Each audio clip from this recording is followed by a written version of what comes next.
Hey, afternoon everybody, how we doing? I think we're all working. I think we're working.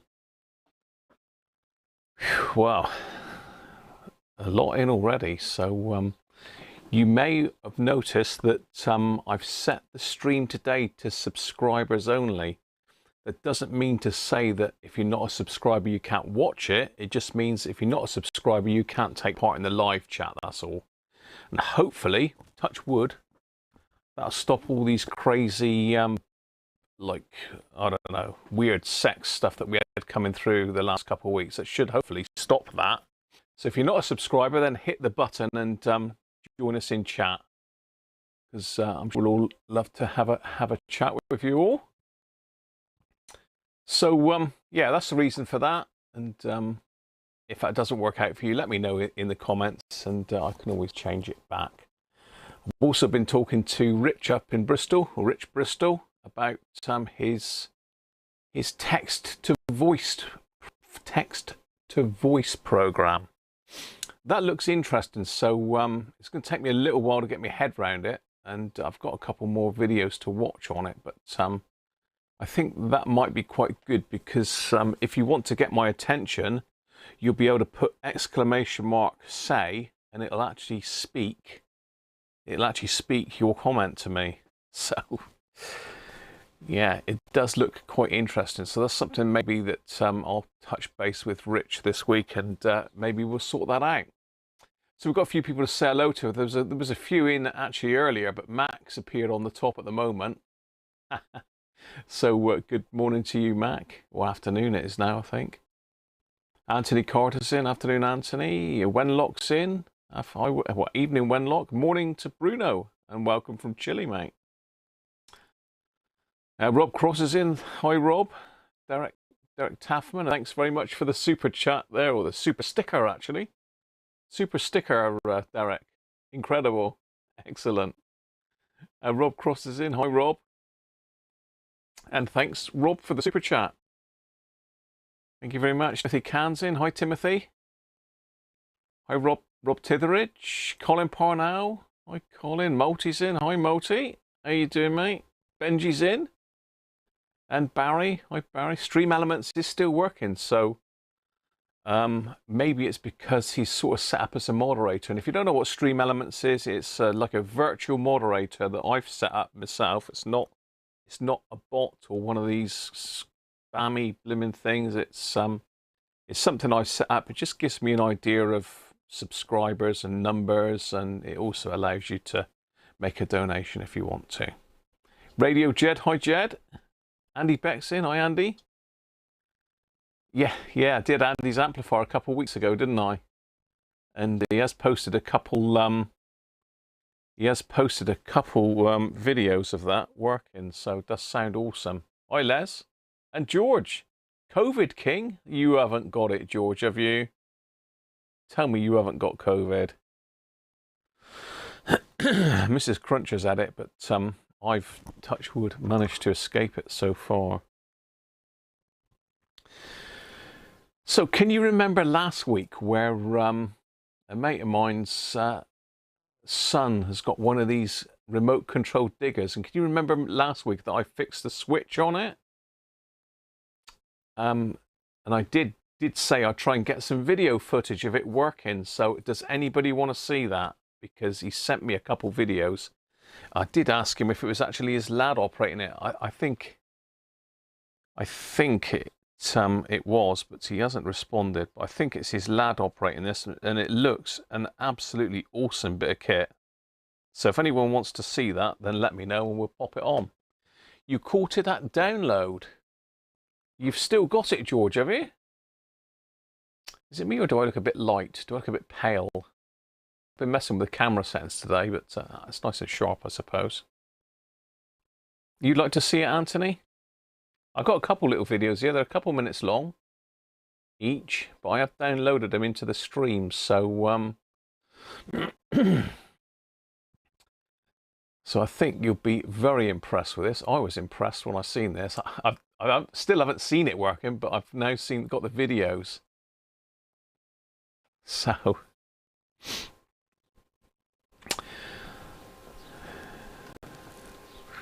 So we got two. Timothy wants to see it as well. There's 3 of you. I think I've said hello to everybody so far.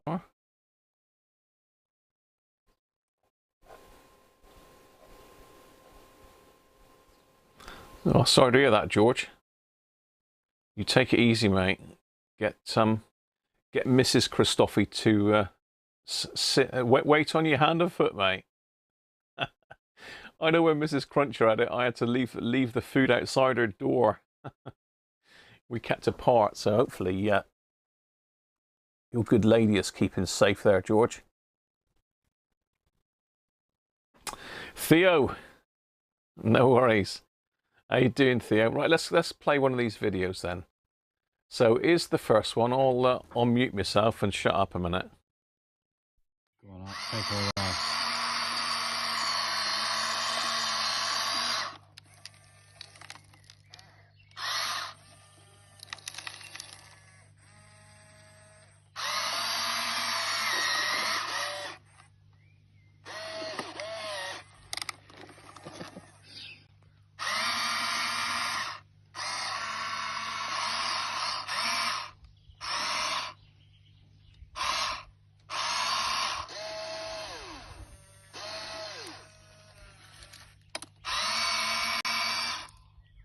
What happened there?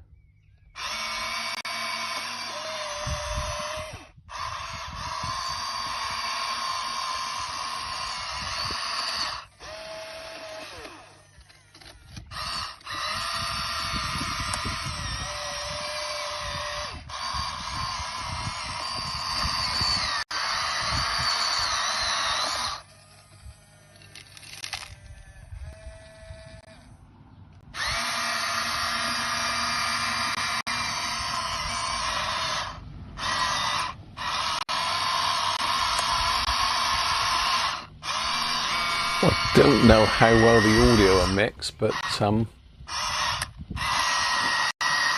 you hear both of us? I can't hear the audio output, unfortunately. So what about that look? That's an awesome bit of kit, isn't it?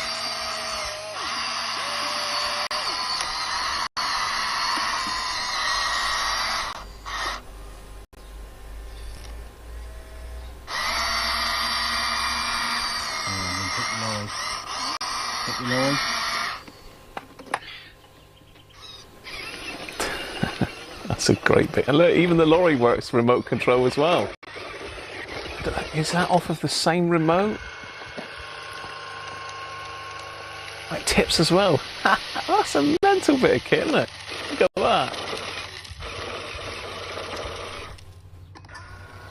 Oh, it is his lad working it. Look, there you go.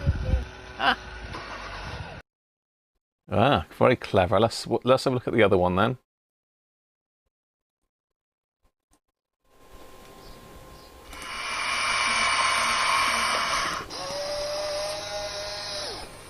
Afternoon milling chip.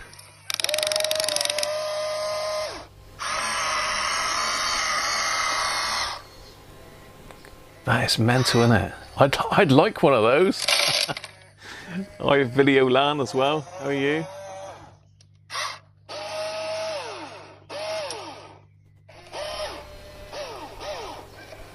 I bet he's well chuffed to get that back working again.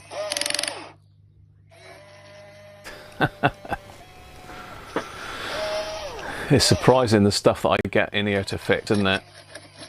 I've had all sorts.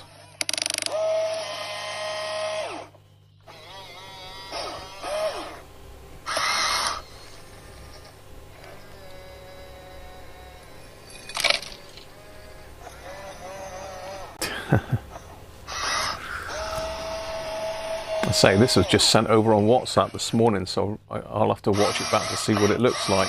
But, hopefully you can see it all right. He really is digging some gear up there, isn't he? He'll have a big hole in that driveway soon. Oh dear.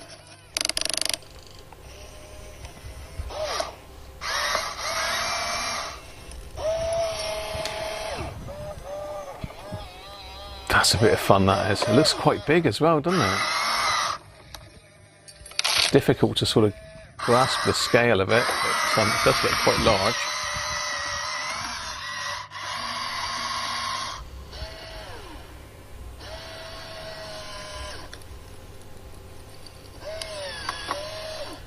They didn't have that about when I was a kid, I know that. They used to have Airfix kits, I think, and Meccano, that was about it. Remote control was for the rich and famous, I think, back in my youth. Could have done with one lock.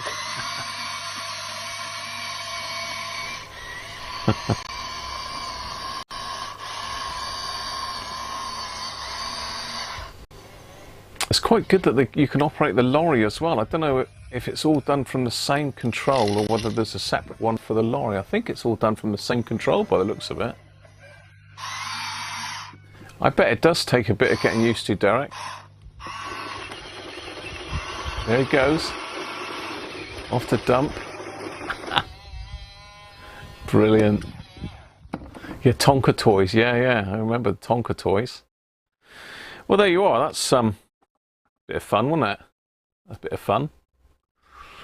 So yeah, well done to his lad. That's a good bit of remote control operating. Brilliant stuff. Well, we've got to have a look at the Yacht Boy again. I haven't been out and done any video of the tent yet. Mrs. Cruncher hasn't quite got it as she wants it, but she's been out this morning and put some new bits of furniture out there and tidied it up a bit. So hopefully in the week, if the weather stays good, it's been pretty bad the last couple of days.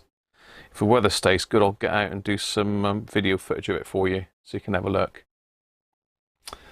Mini chip, you had a Tonka as a kid, not as good as that. Yeah, I can't really remember. I can remember remote control as in like the Tamiya kits that you could buy and remote control, but they didn't have a lot of remote control stuff about, really. Hen. I'm sure you got shares in Erzquell.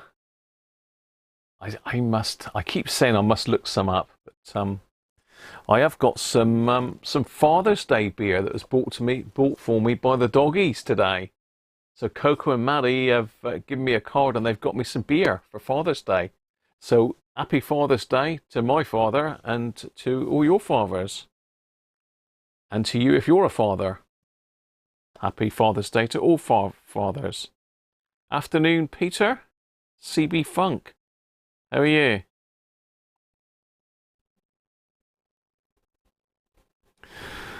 Afternoon, Chris. How you doing, mate? All the gear, no idea. Thank you, Rob. Thank you, mate. And what's Auntie say? If it wasn't for people like us, those types of items, there is no replacement remotes. Yeah, it is good to be able to repair it. I mean, it was only a switch end of the day, but you know, maybe people would have thrown it out for the fact that the switch wasn't working. Harvey, 27 megs. Didn't we say it was in the gigahertz? It had a 2 meg crystal in it, didn't it? I think someone said it was about. They reckon it was 2.4 gigs. Yeah, remote control toys had a wire on them. Yeah, I can sort of remember that. Or CB radio. 20. Oh yeah, you're probably, if you've got a 27 megahertz toy and you keyed up on a CB radio, you might be able to interfere with it. Afternoon, Luigi.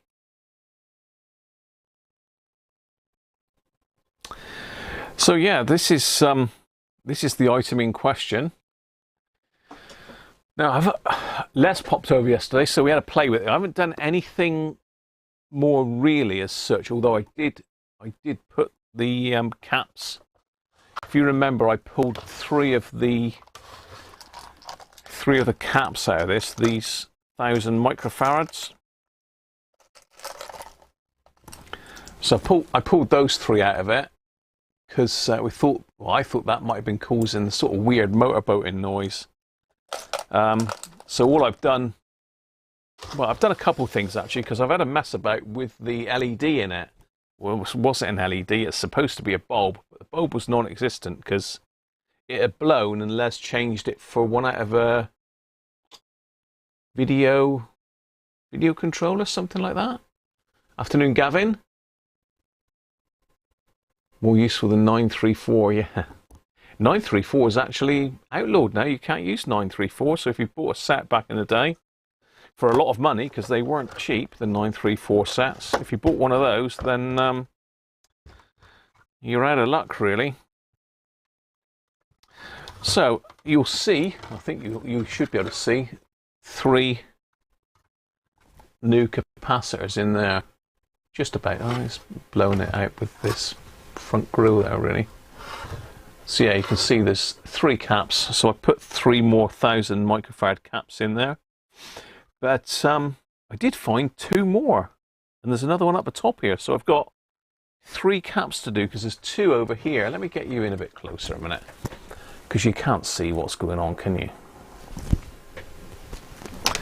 So yeah, you can see there's 2 blue axial caps in there. Now I missed them because these wires were over the top of them, and I've just snipped them in order to test them.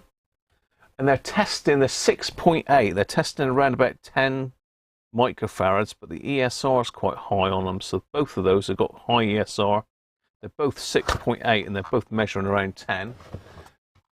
This is the 3 that I've done. You can see. Just put 3 new 1000 microfarads in there. And there's 1 more left. Can you see it there, just lurking in behind there? So I've got to do that one and those 2 blue ones. As I say, the other thing that I did was try and replace the, if I can get it in shot, try to replace the lamp with an LED, and that hasn't been very successful at all, and I'll show you in a minute, because I've got a couple more ideas for doing this. That doesn't work. That particular LED is absolutely no good. It's a front firing LED. If I get the camera over a little bit, you'll see the front of it better. So it's a front firing LED, and you can just see it's just poking out proud of the front, which is what the original ones did, because I've got one with an original bulb in it. Although the bulb is gone, it gives me an idea of how far out the bulb comes, and it comes just about level with this this retaining line, which just holds the dial pointer in place, stops that flopping about everywhere. So yeah, I had to play with that. I have got it working, but it's not very good. It's not very impressive at all. So yeah, the idea now is, because I have cut those caps, so I'm going to have to change them now. A video sensor bulb. Your dad passed in 2002. Sorry to hear that. My dad is still alive and kicking. So been and phoned Dad up this morning and wished him happy Father's Day. Malty's dad would have been 110 days ago, passed away in 2018. He nearly got there then, Malty, didn't he? But yeah, sorry to hear that. You got some video of your fox in your garden on your trail cam. Get on. So what's Peter saying? Unfortunately, I can't set up an antenna. You're now using TeamSpeak 3 VoIP. So it's voice over internet protocol, I think, isn't it? VoIP. CB radio gateways with my smartphone. Yeah, it's all part of the hobby, Peter, isn't it? But yeah, sorry to hear you can't set up an antenna. Do you mean you can't put an antenna in your property, or where you're living? Just going to switch my desoldering tool on. I did clean the desoldering tool out this week. The other thing that I've had a quick mess about with yesterday actually was this. Now Derek will remember this, because this is the 3-volt Sony power supply for the mini disc. And unfortunately the cable is beyond repair, so I might need some help from you lot on this actually. Let me get it on the overhead camera a minute and I'll show you what I mean. Just focus that. Zoom in.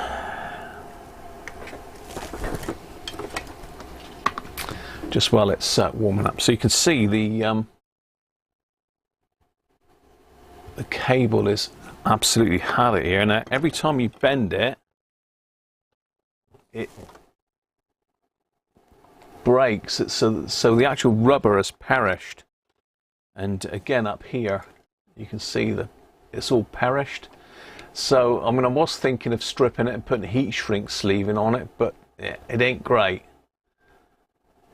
So a couple questions really. Let's just switch that other camera.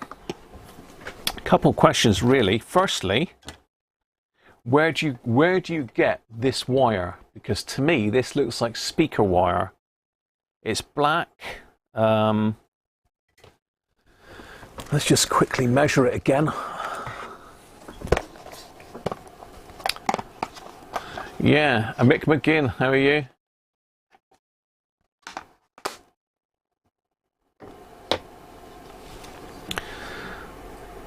So let's just have a look. So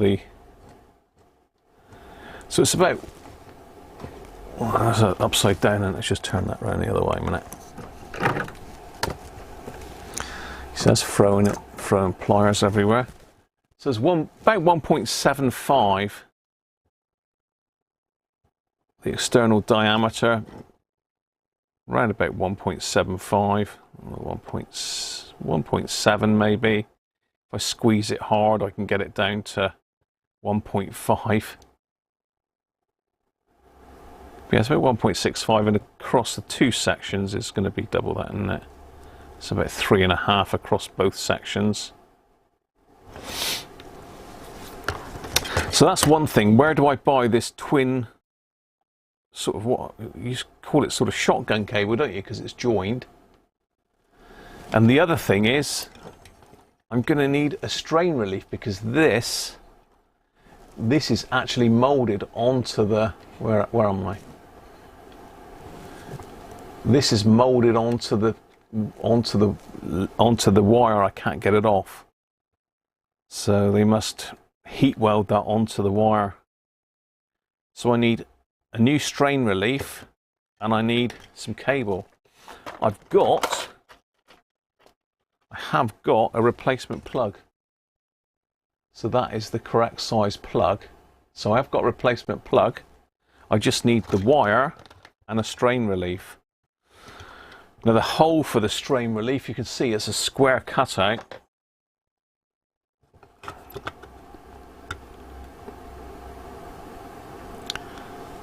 So I don't know what size that is actually. I haven't measured that. Let's see if I can get some sort of measurement on that. Actually, it's going to be the same as this, isn't it? Of course it is, you fool. Yes, that's about 5.8 square.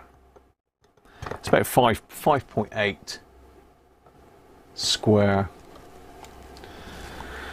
So yeah, that's the dilemma. I need some twin core sort of shotgun cable. It's like sort of thin speaker wire. If I get where's my CB speaker extension lead? Yeah, so this is my extension CB speaker. I mean, it's a little bit thicker, but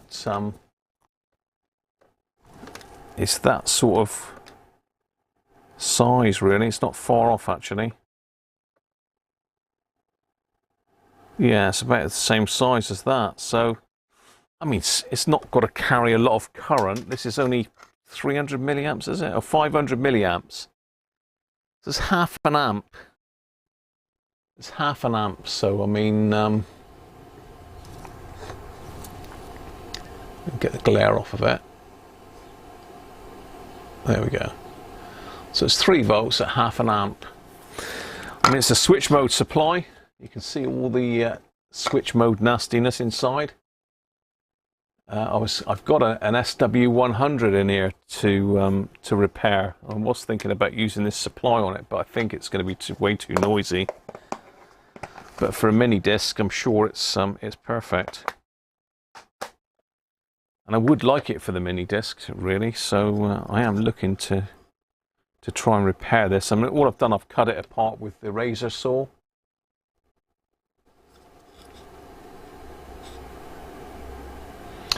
You've cut them off the cable with a Stanley knife and reused them before. That's figure 8 cable, is it? It's molded around the wire, yeah.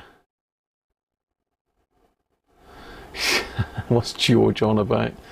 Let me just catch up with the chat a minute. Round-ended LED. Round-ended LED and rough on the surface should diffuse quite well. Did this for your FRG7. George is saying Grundig power supplies use unidirectional oxygen-free copper conductors. David, how are you? David said he would have gone with Monster loudspeaker cable, which seems to have 2 coaxial cables side by side. I don't think that's going to fit in the case, David, do you? Yeah, obviously it's molded around the wire. Anthony says figure of 8 cable. You've cut the strain relief off the cable with a Stanley knife and reused them before. I mean, I possibly could try and cut it through halfway, couldn't I? Pop the wire out of it and then I did have some speaker cable somewhere, but I don't know where the hell it's gone. I mean, I've got loads of cables that I keep and never throw away any cables if I can help it. Somewhere I might have some speaker cable.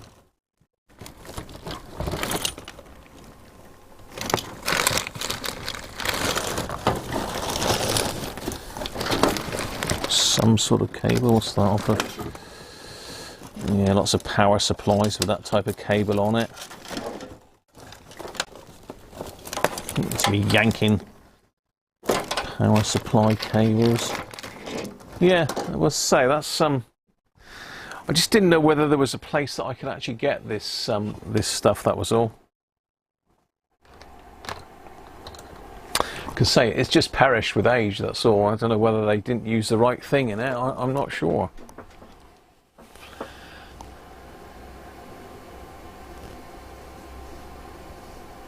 Change the caps before you put it back together, but you did buy some off Amazon. Small switch mode, yeah. This is speaker cable for DC. It looks like speaker cable. Looks like the rabbits have chewed it.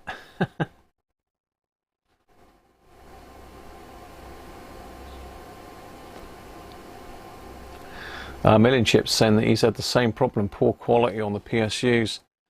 Yeah, I don't know why. I've not really had it on any other cable. It's just speaker cable, isn't it, really? And I've got another power supply there. I reckon I got something somewhere that I can cut a bit of cable off of and reuse. In fact, I'm sure I will have. And that's a good idea of Colin's, actually, to reuse this by cutting it down the side. So that's a possibility. And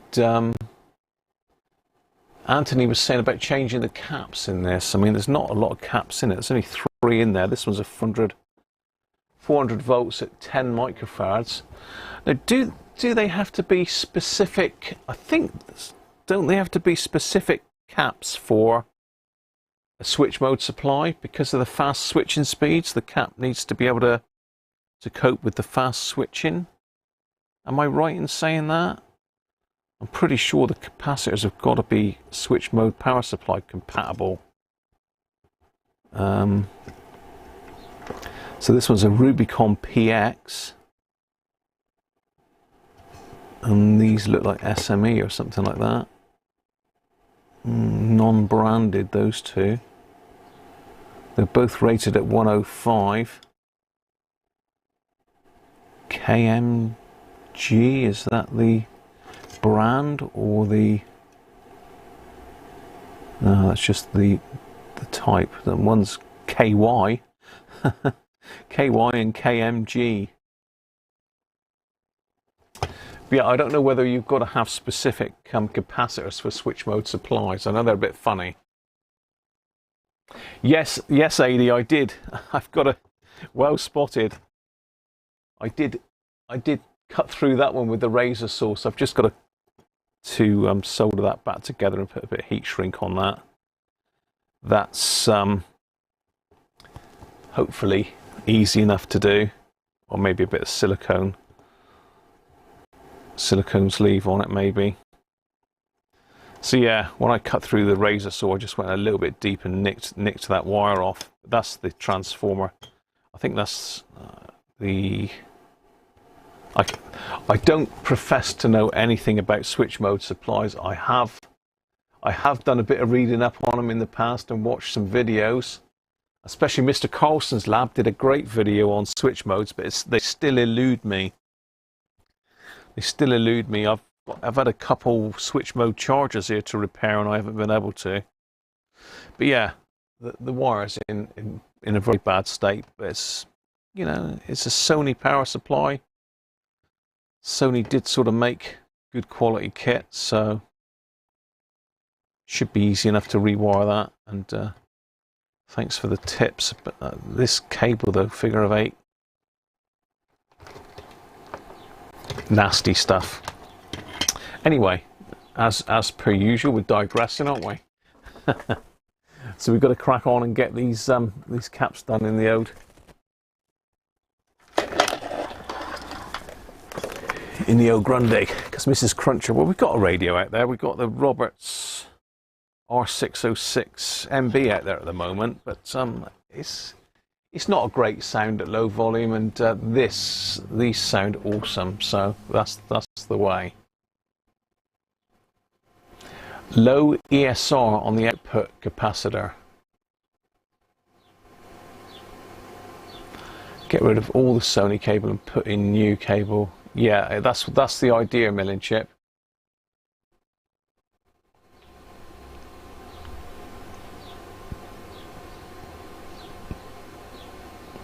You just replace with high temperature, good quality ones and had no problems.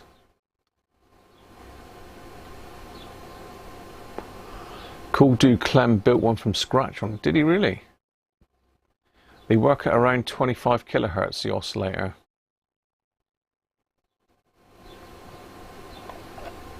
Yeah.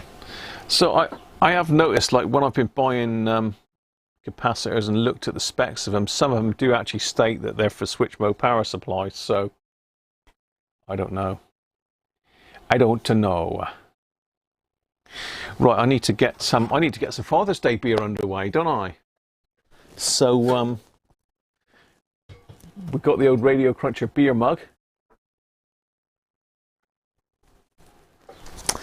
And the first one that the doggies have bought me is one that I've never tried before. And one of my favourite companies, brewing companies, Brewdog. Puppet Master, look. I do like Brewdog stuff. It's a West Coast IPA. Now, does that mean it's the West Coast of England? The West Coast of America? It's got sort of stripes on it, look, and stars. It says Democracy for Dummies. It's quite strong. It's 6.5%. So Brewdog Puppet Master. I still haven't been sponsored by any brewers. You'd think by now, wouldn't you, that they would have sponsored me, but you know. Let's get it in. Of course, definitely a citrusy sort of IPA smell.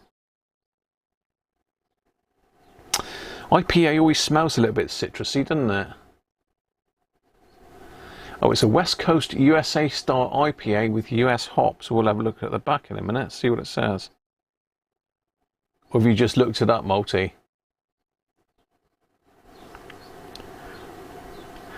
Am I taking it, Multi, that the multi refers to beer, and you're a bit of a beer buff? So what does it say? Brewed in the UK.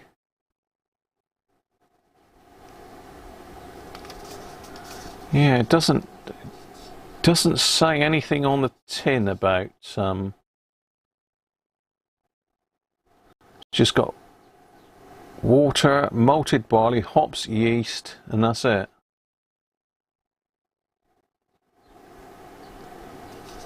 Yeah, it doesn't say anything about it. Rob!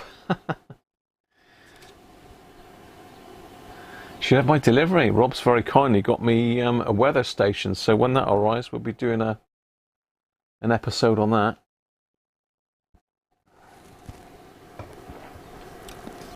You got some prod job, have you?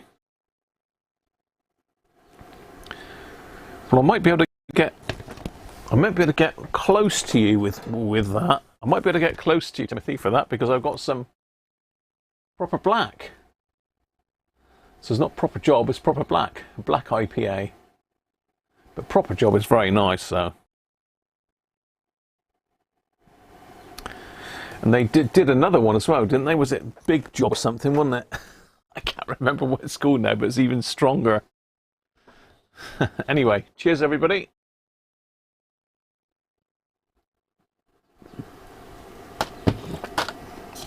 Ah, Father's Day beer, can't beat it. So thank you doggies, thank you Coco and Maddie.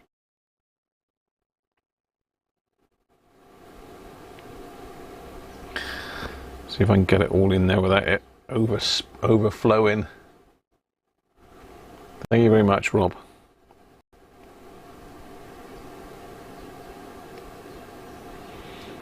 Now Rob's got himself a little Grundig Music Boy.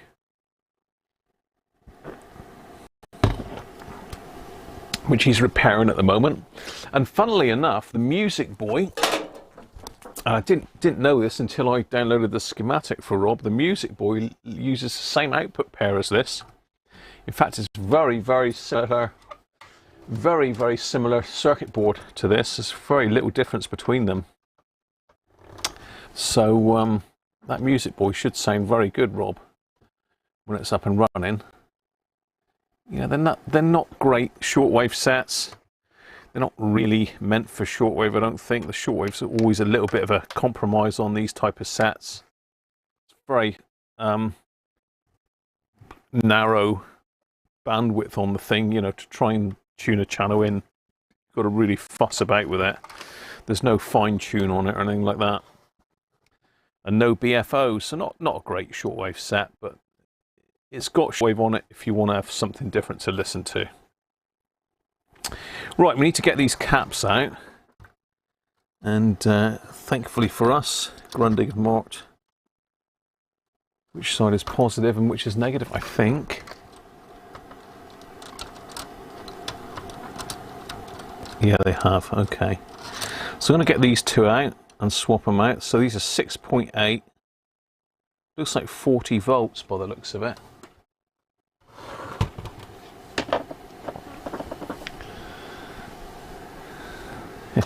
Anyway, cheers everybody.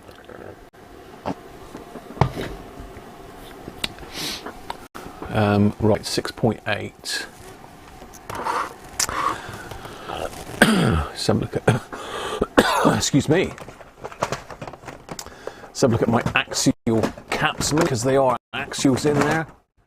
And I think I've got some 6.8s, although I am struggling to get hold of any more 6.8s.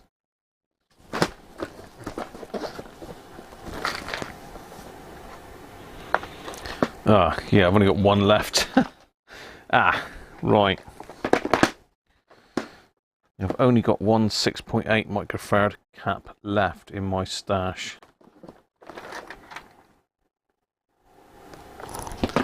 So it's going to have to be radials then. It's miniature. Just get them all out, Graham. 6.8.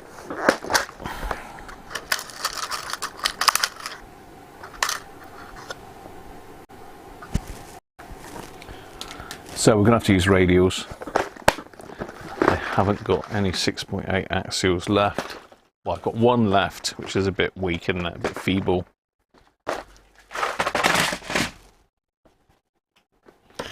You got a Fidelity Rad 20 recently. That seemed to come up. Then Les has given me a couple Rad 21s, is it, Les? Which look really impressive sets. I've got to get one on the bench at some stage. But we got a Volve set coming up next week. We got a Volver next week.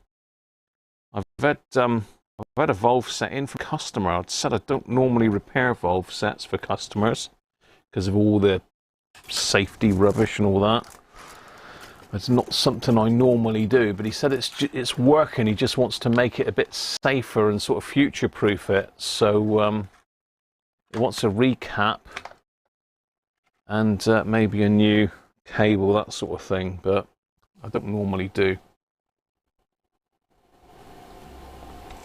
Oh, it's Rad 21. We'll see how we get on with this one today. If we get time, we might pull it out and have a look. Oh, I just chucked the wrong screw in there. That'll confuse me, so I better pull that one out. It's always the same, innit? When you've got a spare screw on the bench that you pulled out of something and it's not out of the radio you're working on, and all of a sudden you've got a screw that you're trying to find somewhere for that it never was in there in the first place. I did that the other day when I put that 2001 Sony monster back together.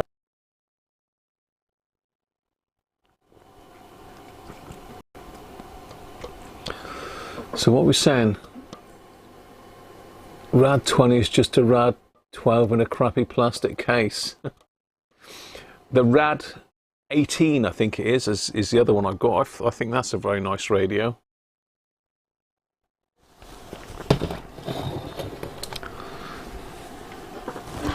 Right, let's crack on. We're in no rush today, by the way. I've not got to go anywhere. Makes a change, doesn't it? It seems to have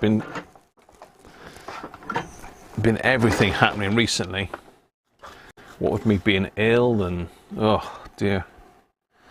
So I think they're both 6.8. These, I can't really see the top one, but I know this bottom one is definitely 6.8. So I'm going to pop that one out.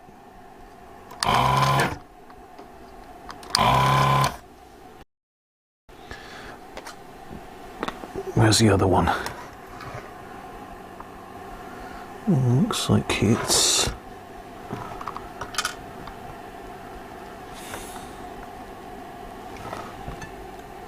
there, maybe.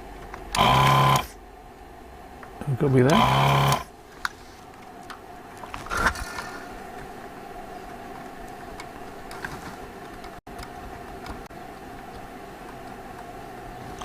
think that's got it.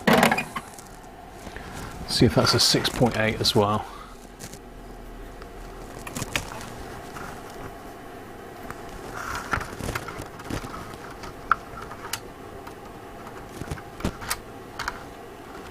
Yeah, both 6.8s. Okay.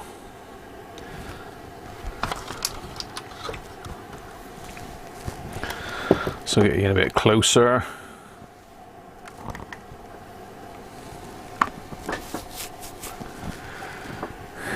So I'm just going to bend the legs out flat, bend them out at 90 degrees.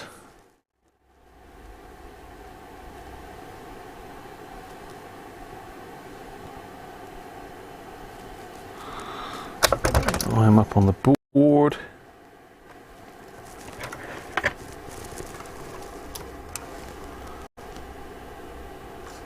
Let's bend them back on ourselves. There.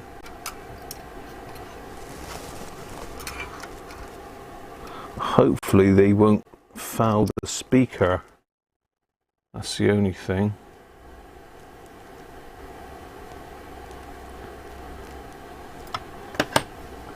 So it's going to be really interesting to have a look at the dial lamp on this in a minute, because I've got a couple ideas and I've found a couple solutions. So hopefully one of my two ideas will work. Right, that's one in.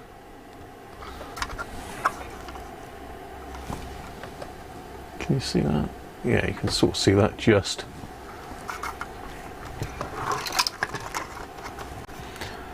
So I'm just going to lock that one in. We'll pop the other one in. This one's a bit more difficult to get at, so I'm going to size it up on the back. I think easier.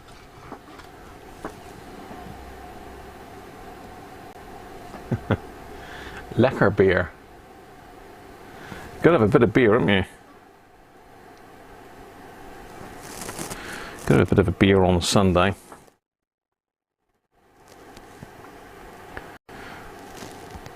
So normally, sort of in the week, if I'm gonna have anything to drink, it would normally be a wine, but just for some reason on Sunday it's got to be a beer.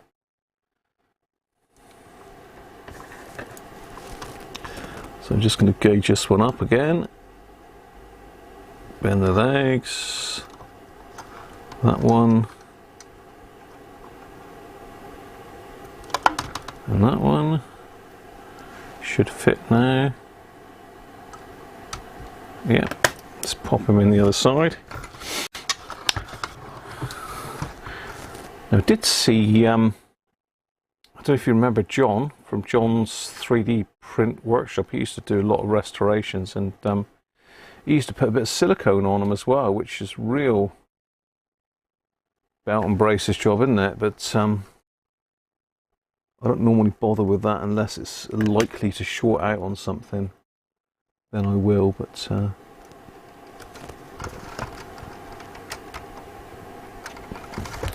that's a bit tight in there.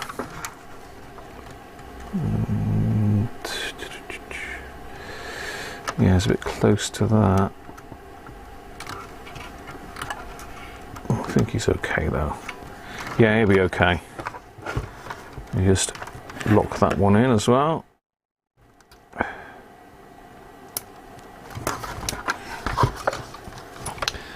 And let's get them soldered up. Beer from England. Yes, not German, unfortunately, Peter.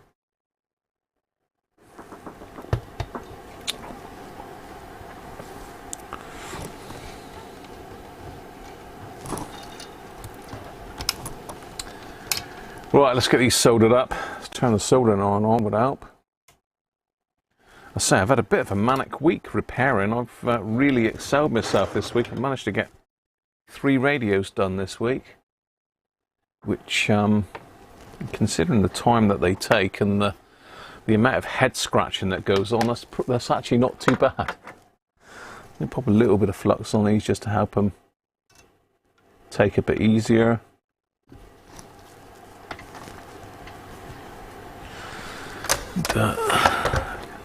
Let's get that out of the way for a minute. I don't need the case yet.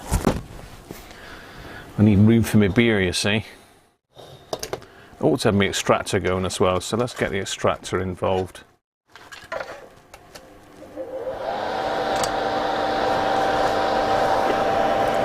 Let's get the old extractor on the job. Thomas, how you doing, mate? And Susie? 10 AM.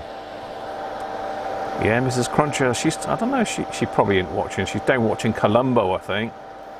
She loves Columbo.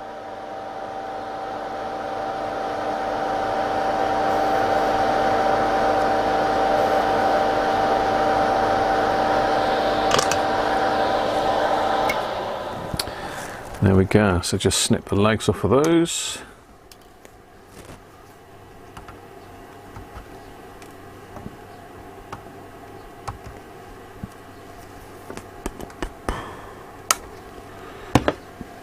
Just snip that one a bit close because he's fairly close to that next tray. So that's those done. So they look nice and neat.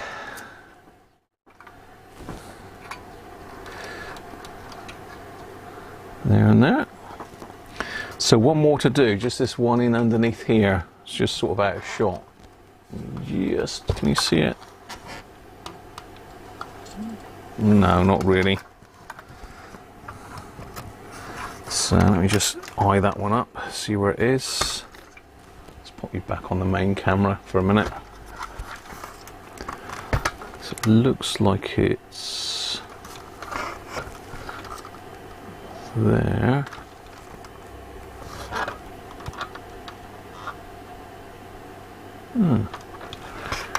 Just trying to get me bearings on where this one is. Is it there?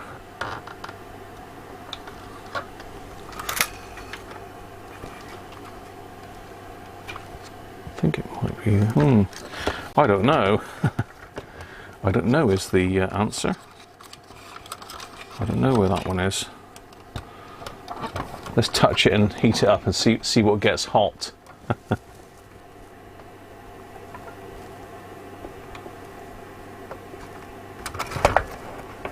Ah, it is that one. It's too big for the soldering iron to go on. So where's the other one? It must be. Is it that one?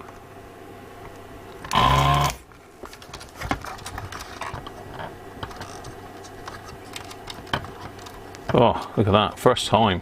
First time lucky.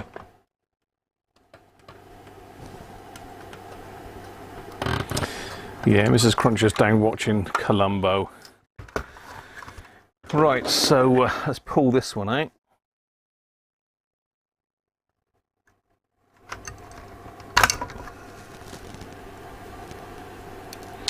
And what is it? It is 100 at 10 volts. So we can use a radio for that. 100 at 10 volts. Should we go for 100 at 10 volts or should we go for 16? Let's go for 16, it's a bit more sensible sized. 10 is a bit close to the voltage. I don't know what voltage it's going to see at that point, but if there's a 9 volt set and you've got a 10 volt cap in it, that's pretty close. Okay. Now whether this will cure that motorboating, I don't know. I've got a funny feeling that we're going to still have the same problem. Les thinks it could be Les thinks it could be a broken trace. I'm sort of erring on the side of it being a problem with the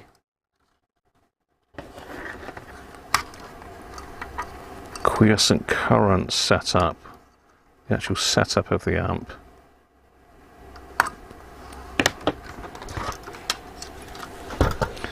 Just solder this one in.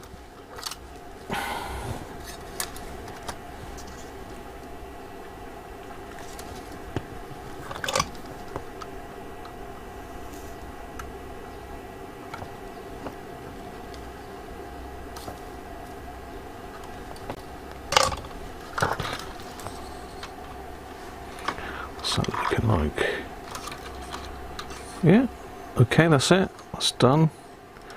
Now I think, unless there's any other hidden ones, I think that's got all of the electrolytics. There is an FM front end underneath here, underneath the tuning cap. That's the FM front end, but there is no electrolytics in there as far as I can see from the service manual. Right, let's cut the legs off.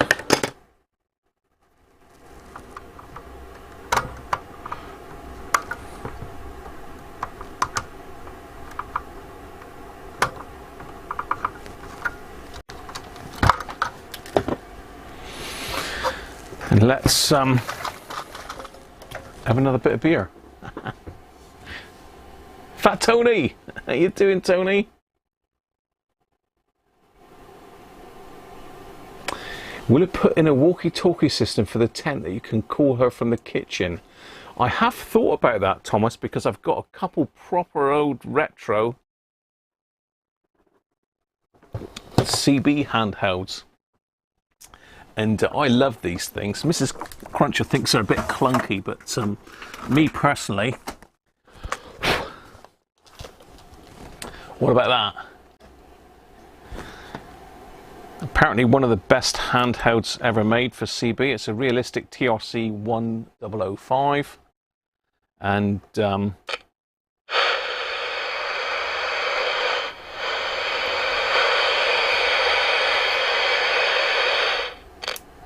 I've got a pair of them. There's one.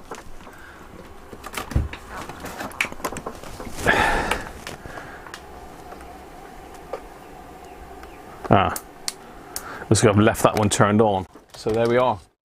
Got a pair of them. How about that for retro? That's a bit like the old original phones, isn't it? Remember the big, massive, great telephones that came out at first? So yeah, they're both in good condition. I've not done anything to them. I've tested them. They're decent output and they're bang on frequency. So that one's got a bit of a poorly aerial, so it looks like unfortunately that has snapped off at some stage and someone's glued it back on a bit wonky maybe. Yeah, but it has still got the cap on it.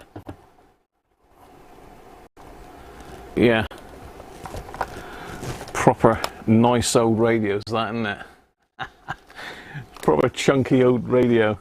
I must remember to charge them up now. You've mentioned that actually, Thomas, so thanks for the reminder. Is the motorboating an audio amp problem or IF? I think it's the amplifier, the audio amplifier, not the IF amp, but it could be. It's unknown really at the moment as to what the problem is. Right, let me hook it back up. We need to check voltages, etc. Something I keep forgetting to do. I go steaming on in feet first and not checking the obvious things, just things that I think it is. I always suspect the capacitors, and that's probably a mistake I shouldn't do. I should give it a bit more benefit of the doubt. 9 times out of 10 it is the capacitors, but these old sets do suffer from transistor problems as well. So we've got 9 volt set. Let's get the case back up and connect the speaker. And we'll see if we've got rid of the motorboating by changing those caps. In fact, we'll check the caps first before we switch it on. So let's have a look.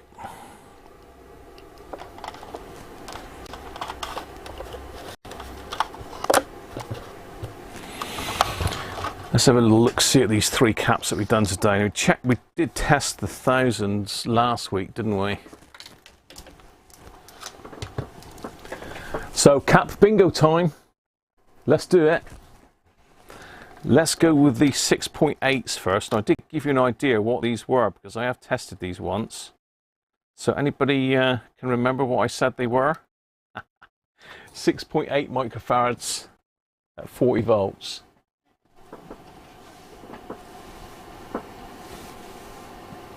You've got one of those walkie-talkies. Yeah, they are nice. If you cannot get rid of the motorboating, ditch the output stage for a Class D output stage. I don't think I've got a Class D output stage here, David. Not with me. I know you can buy in those Chinese kits, which a lot of people do like, but we won't be ditching it. We'll just fix it. I have got to my surprise, I have got some of the original transistors for these. Well, some I have, some I haven't.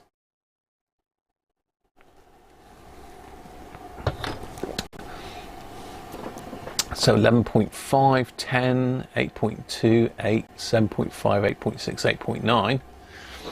So it should be 6.8.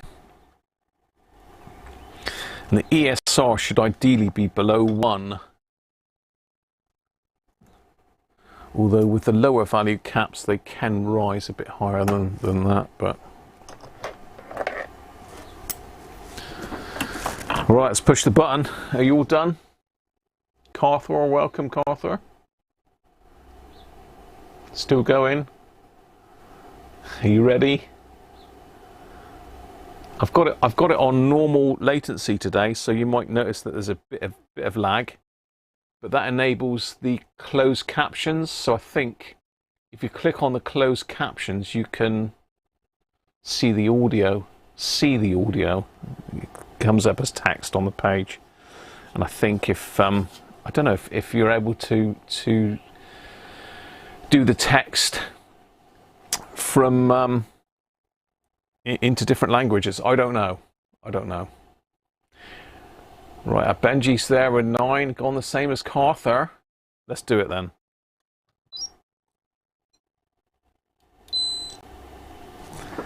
$8.21. Theo, 8.2. But yeah, look, it's nearly 2 ohms ESR, that is. So, no, these are in the IF stage, these. So, whoever it was mentioned in the IF, was it Harvey? Missing diode in the RF section. Well spotted, Minute Chip. I'll show you that in a minute.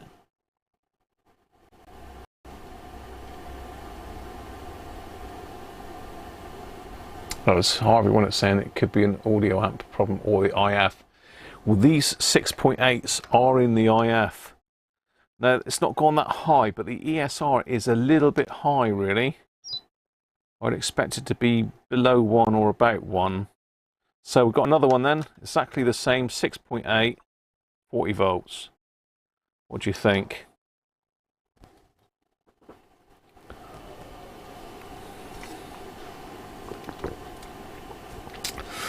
Class D amp can be built around an NE556. I've only got NE555s, David. I've got no 556s. The peak needs calibrating. Tony. Yeah, you did win, Theo. Winner, winner. Absolutely bang on. But apart from you're 0.01 out, Theo. Shocking.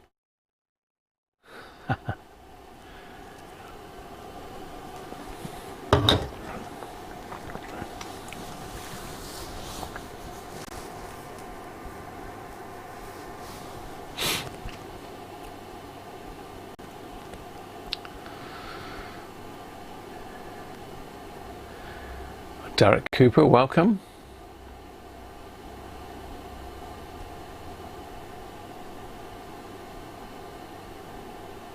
We're all coming in now. So say it should be 6.8, thereabouts. Minus 10 plus 50%. What's 50% on 6.8?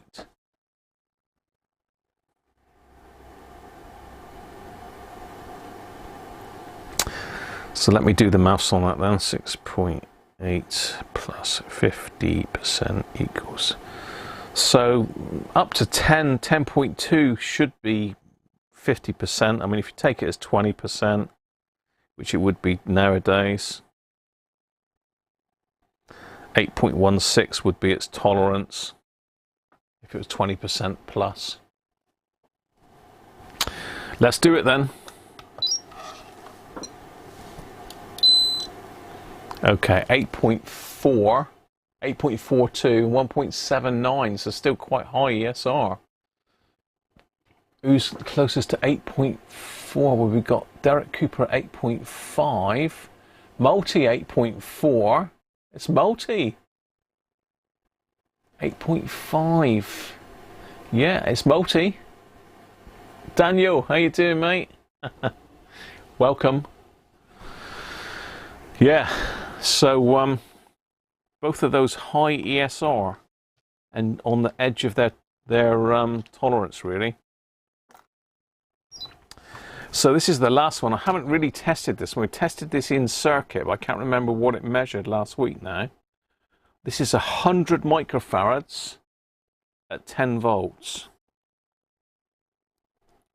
100 at 10 volts. And this is one of these, Elco is the brand, same as the other ones. So 100 microfarads then. Peak still needs calibrating, you think, Tony, do you? I could send it off for calibration and spend about 20 quid and they'll send it back calibrated. Valdir, how are you, mate? Welcome. House multi.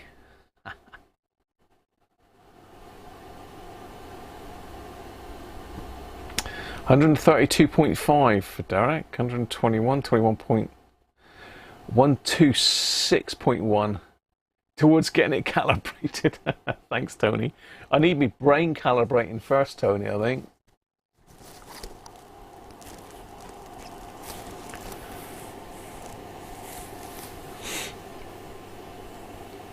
So any advances on 100 microfarads?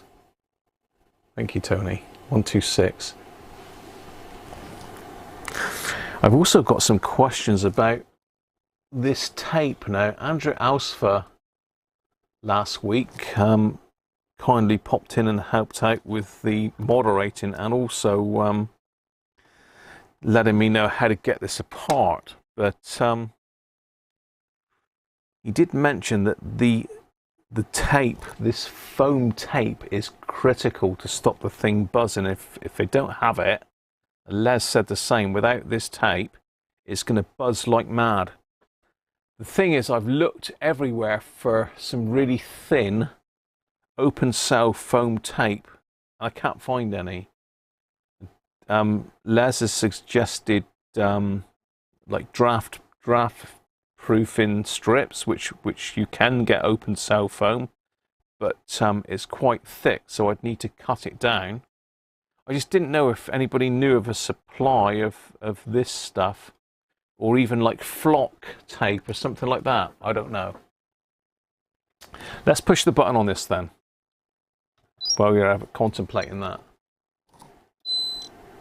Okay, so that one's reading 113, which isn't bad, but ESR 1.26, that is a bit high for 100. I'd expect it to be something like 0.5 for 100. Let's just pull out a random 100 microfarad cap. A new one. So who was closest to 113.9 then? 114, somebody?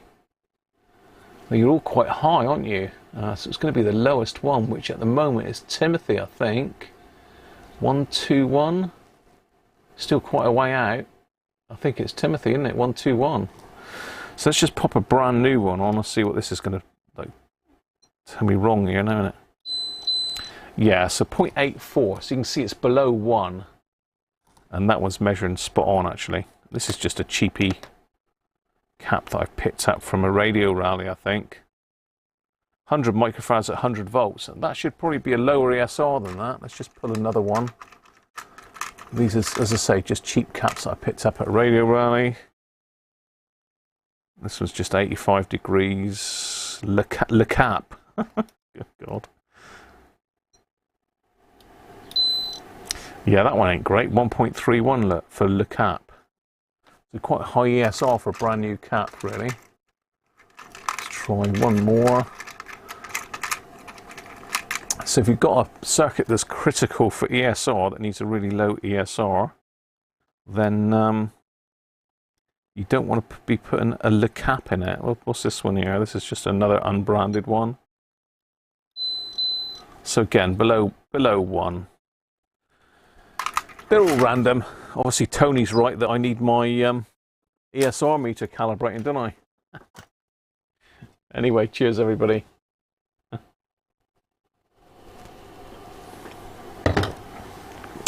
So yeah, anyone know of any very thin stick-on foam?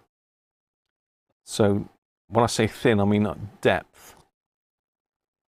I've got some closed cell foam, but it was okay for the back, but not these bits here, I don't think. And the other place that's going to be fairly critical, let's just zoom you back out,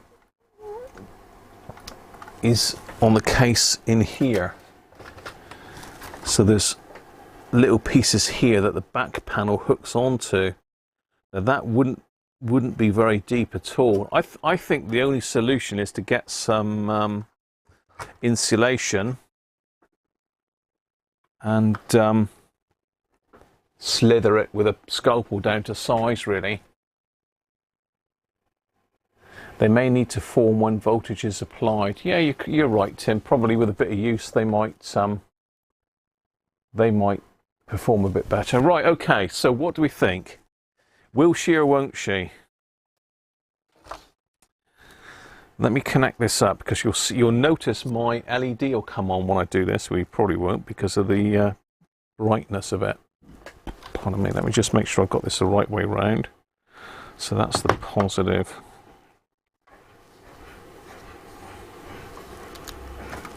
And that's the negative. So you'll notice my LEDs come on if I turn... No, I'd have to turn quite a lot of the lights off actually. Let's turn that one off as well. So you can see my LEDs come on, but it's very directional. It's banging straight out. I mean, the LED always comes on when you're using the built-in power supply. So the ESR meter, you can send it away for calibration. Really, unless you're doing something critical, Rob, it's not worth it. Tony's only having a laugh. You certainly wouldn't want to be sending it away unless it was dramatically out. So what do you think then? Have we cured it? Have we cured this? Is it going to work or isn't it? Let's have your yes or no's then. Theo's saying she will. You reckon that's cured it by the replacing the caps? I've got to try and find there's a link here somewhere on the board, but yeah, somebody spotted the lack of diode, and that's because it's been chopped out and changed. So there's obviously been problems with this radio in the past, and it's been worked on. And let's get rid of that. Let's brighten up the picture a bit. That's a bit better. It's focusing on this, you see, and blowing out the camera display. Rob's saying no. Yeah, you think we're going to be motorboating still, Rob? I think it's a problem with the output stage. That's my thoughts. Because that diode has been cut out and someone's hacked one in on the other side. It could be quiescent current. It could be a problem with one of the outputs. I'm not sure. Rob thinks it's going to work. Derek said it could still be a bit chuffed. You think it might work now? Okay. Well, I can give you an insight into it because myself and Les did fire this up. I put those 3,000 microfarad caps back in it, and we fired it back up. And sure enough, it was making the chuffing noise. But what we did was we messed about and flexed the board and that, and all of a sudden it stopped it. It started working perfectly well. So Les thinks it could be a dry joint, or it could be a cracked trace. I can't see any dry joints on it. I haven't gone over it with a microscope, but sounds like the doggies are going out for a walk. That's Mad Maddie. Let's just turn off that desoldering tool a minute so we can hear ourselves think. Now, where's our volume? Volume is low. Let's do it then. Okay, drawing 40 milliamps. Let's pop the area up a little bit.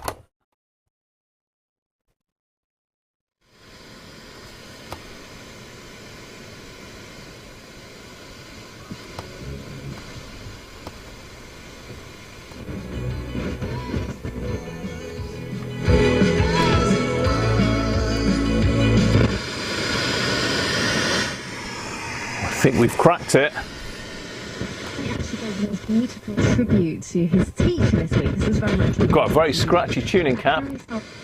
Teacher, her name is Mrs. Vernon, and he stopped a gig at Old Trafford on Wednesday to give her a very special shout out. And he also thanked all the truly wonderful teachers from his primary school back in the day, and he said, imagine teaching a 4-year-old me. I don't think she was there, but as it happened, a friend of hers was at the gig, saved it all on their phone and played her back a clip so she got to see it, which is really, really lovely. That is great.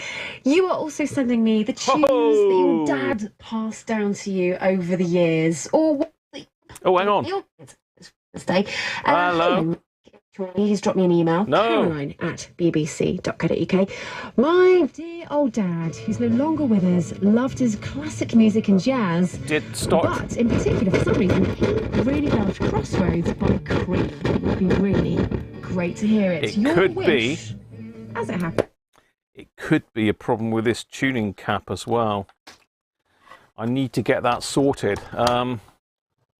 How the hell do we get into that then? I'm going to have to try and get some Deoxit onto the... It's not shorting, I don't think. I think it's just where it's corroded on the little earthing contacts. How on earth am I going to get in there?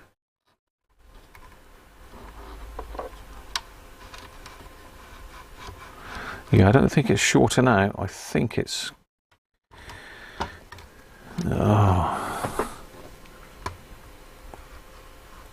Okay, so I can see that the connection is smack bang in the middle of the cap. So if I can get some Deoxit D100 down there, this red stuff, if I can get some of that on it, that might do it. So what do you think? It is working. It is. I'm fairly confident that it is working. So let me see. Be careful, because I do not want to get this. I do not want to get this down in the tuning cap, because that is going to really cause us some problems. Okay, so there's one there.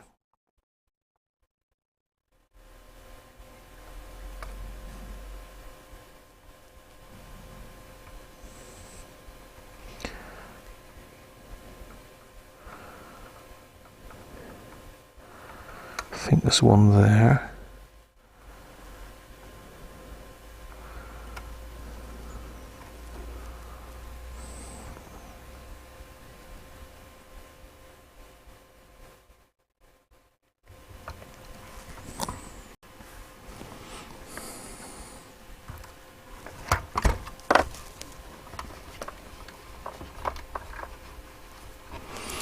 Right, so I've just put a couple little drops on the grounding connection, because that's what the problem seems to be. Certainly has been in the past when I've worked on these. I always thought it was shorting out veins, but it wasn't.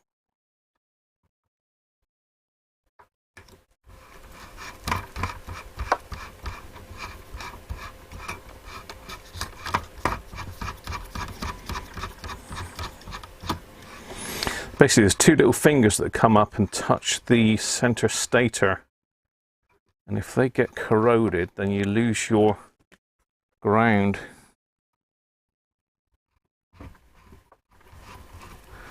And I'm just checking to make sure it's only got the one on it, so there's no wonder it's a bit scratchy.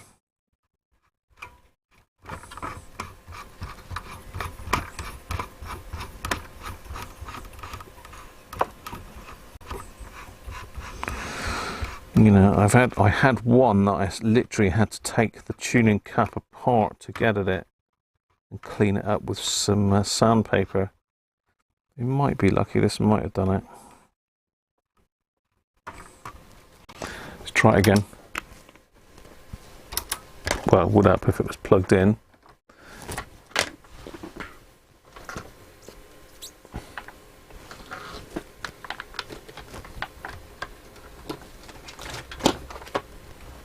Higher current, LED and a fine sandpaper. Well, you'd be surprised, Harvey. I've got a couple things up my sleeve. Well, not literally up my sleeve, but you know what I mean.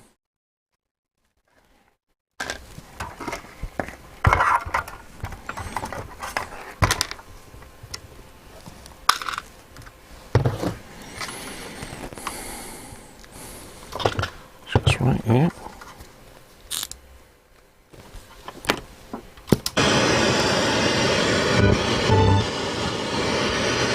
Be good.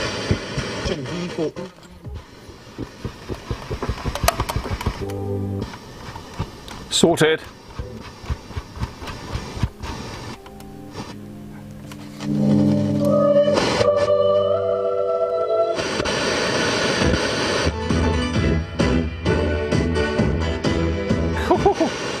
I'll tell you what, it's got some bass, this thing has. A voice press scripting will provide both. Please remain seated. Machine, water and sedative, please. Of course, Vashti. Here you are.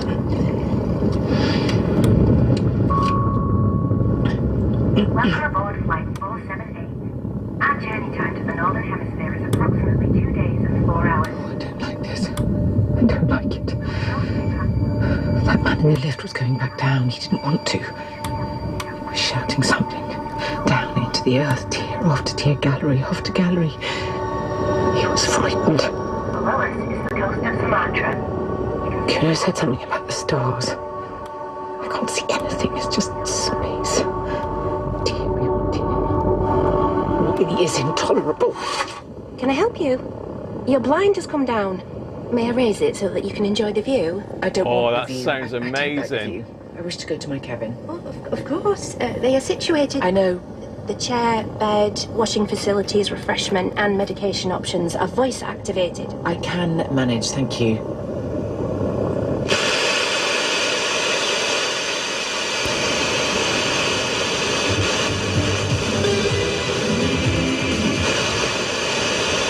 Not the dream where you're naked at work. No, the one where you're relaxing on your own luxury super yacht. That's dream come true, man. Euro Millions from the National Lottery. Play on app, online and in-store. Account terms, rules and procedures apply. Players must be 18 or over. In the UK, 1.4 million households use 100% renewable electricity from Shell. And that's just the beginning. Shell experts, brother. Diamonds are nothing when I'm shining with you. Just keep it white and black as if I'm you. Sounding good.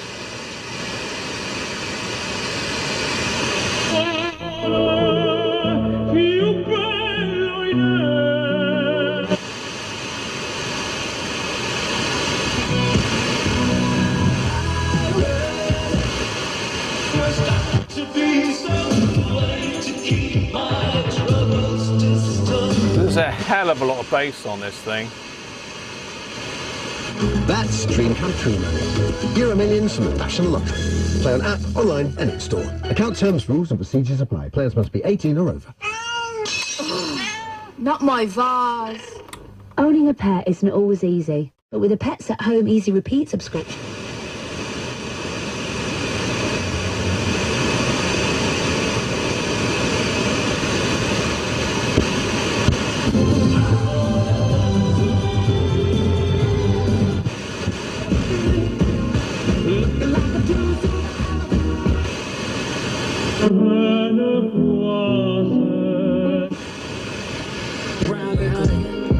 I probably shouldn't be Hortus Gin from $14.99. Crack a cold one with a range of bit. A great hole. The light nearly touched me. Look at it on the wall. I am so sorry.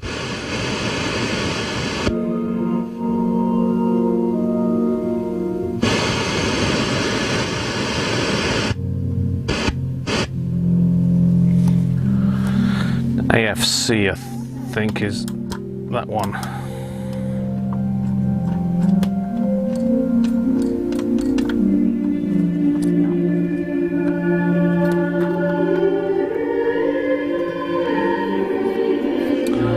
So let's try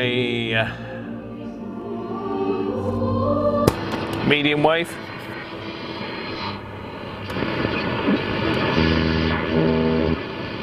Certainly cured the tuning problem.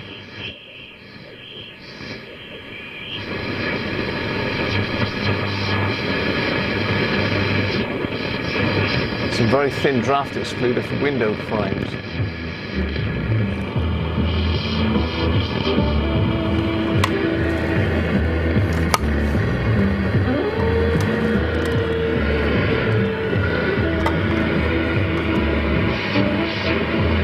makes it even louder. Now, I don't know how that works. I don't know. There's very little here that I can receive on medium wave and long wave, as you probably all know. To Dubai for a fortnight.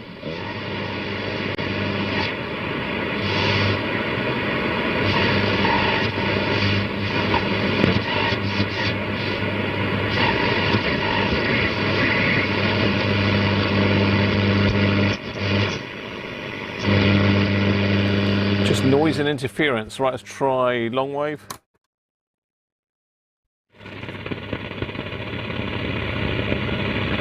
I think we've got to be sort of this way round for long wave. Is that long wave or is that no, short wave? That is. Long wave is that one.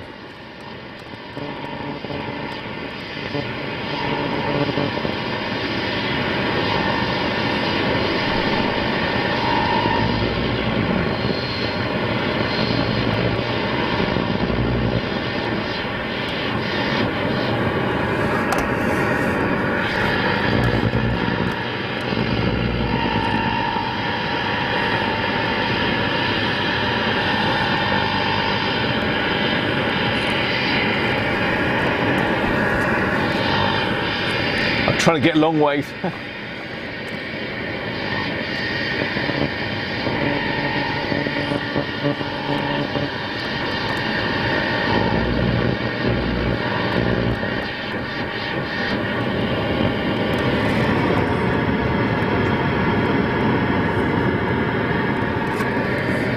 Well, it was working yesterday.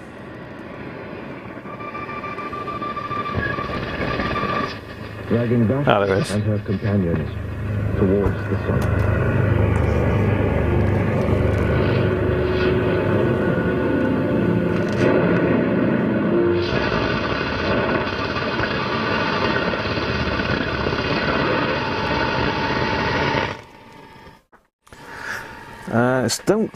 Has this got an external aerial socket? It has. So let's try it on shortwave then, which is this one, but let's get the external aerial up and see if we can get it to work. Let's put that back on.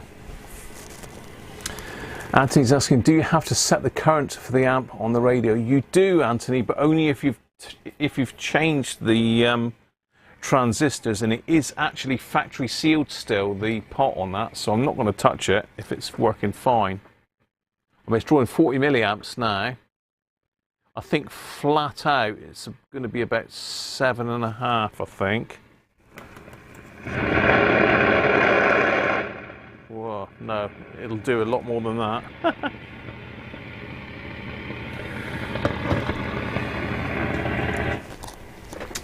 So what I'm going to do, I'm going to get my long wire up and the ground. So I've got my long wire and ground. I'm going to see if I can somehow shoehorn this in and see if we can get any shortwave on this thing. So, which is again, that's a ground.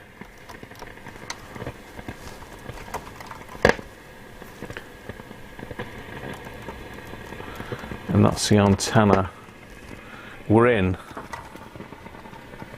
Bit precarious, but we are in. Let's turn it up a bit. See if we can get any shortwave action.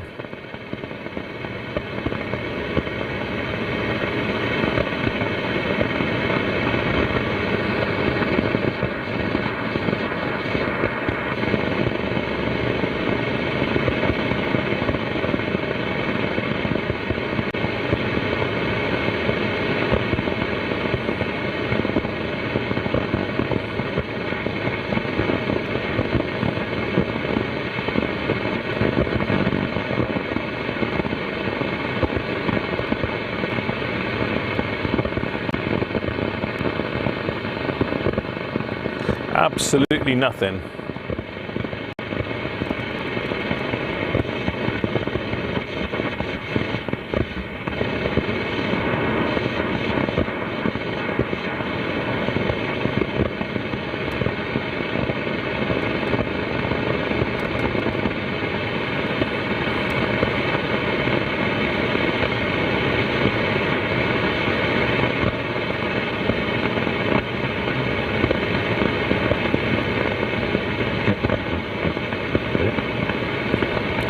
something there.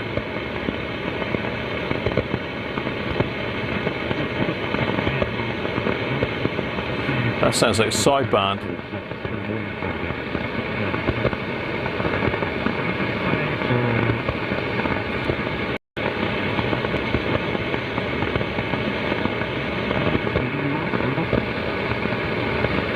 Yeah, that sounds like sideband there.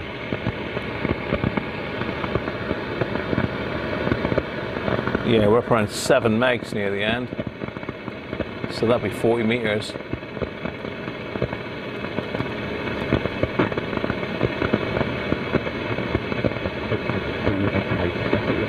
Yeah, you can hear that.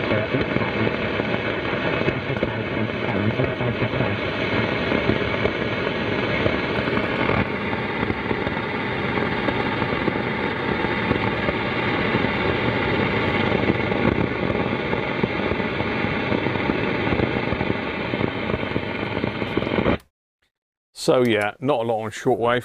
I wonder if that'll help reception on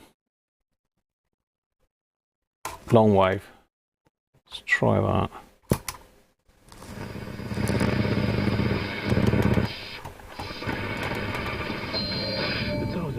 It does, yeah. The water was rotten. So it's working very well for Radio 4 now, with an external aerial.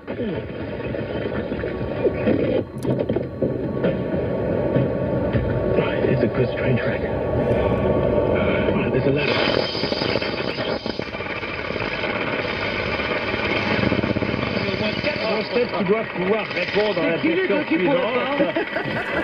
Turn that one off. That's French.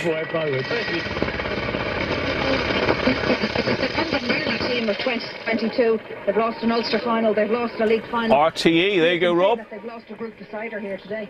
Yeah, they obviously wanted to finish the group on top the group. They haven't done that now, but they can go happy that they've qualified for quarter final, and that's where they want to be. But you know, they've a lot of improvement to do, as you said, Siobhan.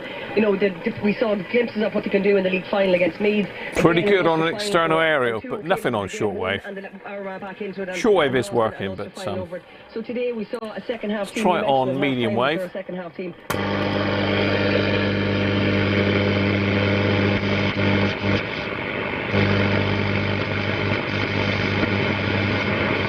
41 or what, you're looking at 270? Yeah, very. Apparently. Wow. No, I can't find it. Apparently there's nothing.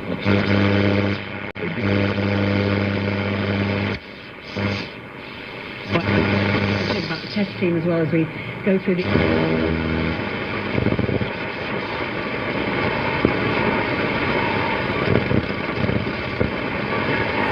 Yeah, so with the external aerial it's picking up a lot better, but it still needs a pre-selector. It needs the antenna tuner really, but I've not got that wired up at the moment, so yeah. See, what I'm thinking about out in the tent, what I'm thinking about out in the tent is the tent has got an aluminium center pole that goes right the way up through. It's about 9 feet in total. So I'm thinking if I connect a wire from this up to that and maybe run a ground out to one of the tent pegs, which are metal, I could probably have not a bad little shortwave aerial using the center pole of the tent. I don't know what you think about that, but yeah.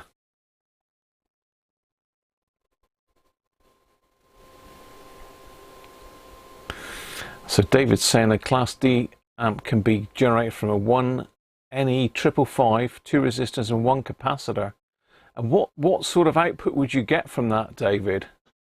Are we talking a watt, or are we talking a couple watts? What's the sort of power handling capability of an NE 555 then? I didn't think it was that great, but I might be wrong. I don't know. As I say, I know nothing about amps. So yeah, there is a bias pot in it for doing the quiescent current, etc. let's just pop the power off, and I'll show you that. Anthony was asking about setting up the current for it. So let's get the overhead camera. So yeah, can you see that? It's absolutely still got the blob of paint on it, unbroken from the factory. Look. I'm not sure. It might have been Thomas. Somebody commented about the missing diode. Can you see it there? There should be a diode in there. Well, that diode is actually on the other side of the board. So somebody's obviously either done the diode, or they've done one of the output transistors, and they've popped the diode on the other side of the board. Afternoon to you, Rolf. How you doing, mate?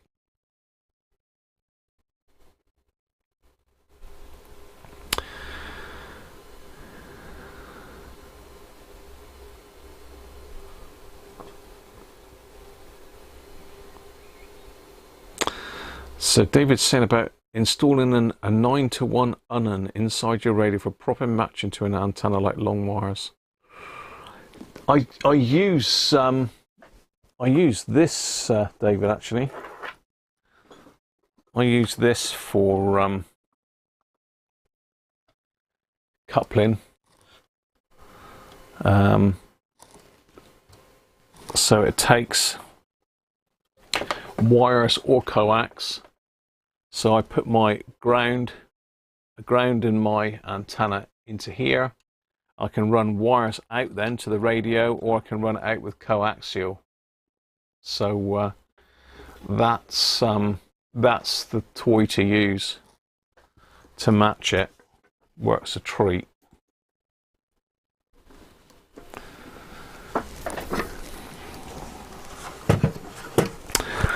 Okay, so next thing that I want to look at is the situation with the LED.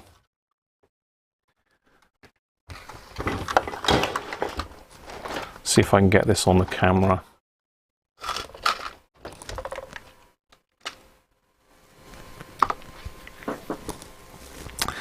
So you can see the LED. If I put the power on, you can see it lights up, but it's very directional. It's all coming out of the end. There's nothing. I don't know if I can turn it on its side. If I turn it on its side, oh, it's blowing the light out. But no, it's deceiving because it's just blowing the camera out. But there literally is nothing coming out of the sides at all. Very, very little. Not a lot at all.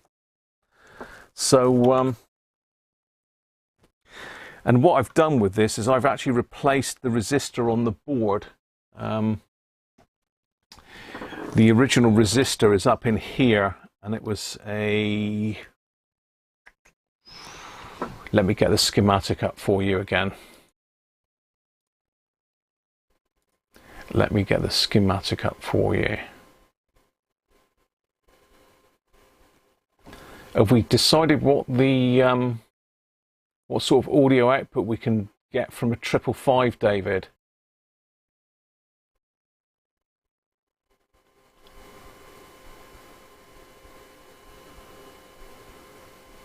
You finally don't work Sundays. Yeah, a lot of these are very, very similar milling chip. I noticed that when I was looking at the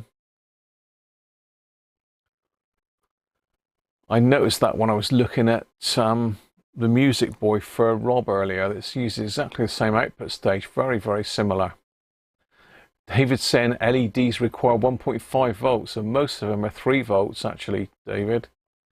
They vary. The ones I've got here are 3.2, anywhere from 2.2 up to 6.5 volts.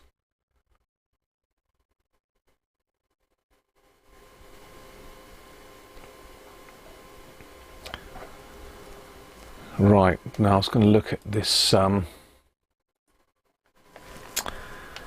I download the service manual? Let me have a look. Or was it on there maybe? Bear with me, I'm just trying to see if I can find. Microsoft Edge, no. Sony R7, we don't want that. History. Let's see if I did get a Yacht Boy app last week. I don't think I did I? No, okay.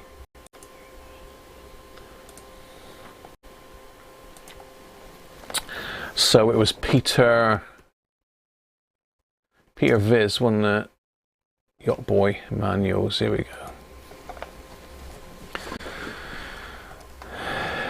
So I'm sure Peter won't mind me using his site.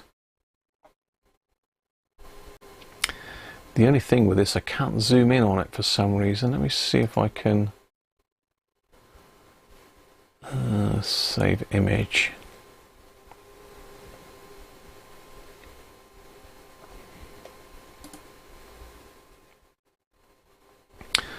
Okay, no, I've got the image. Bear with me. I'm getting there.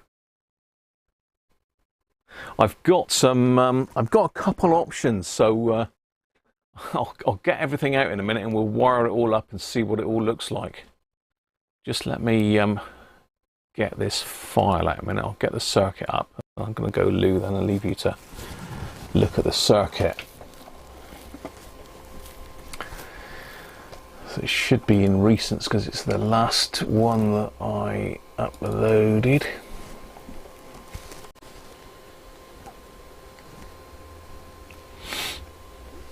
Okay.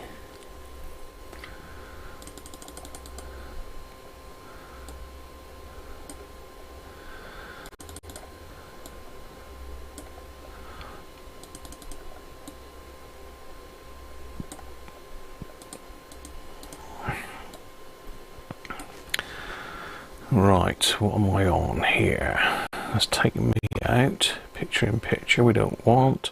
We want screen cap. We want a cube onto that. So right, okay. So down here, this is our lamp, 7 volts, 80 milliamps, and we've got R51, which is 39 ohms resistor in there. So it's dropping it from 9 volts down to 7. So I'm just going to go to the loo.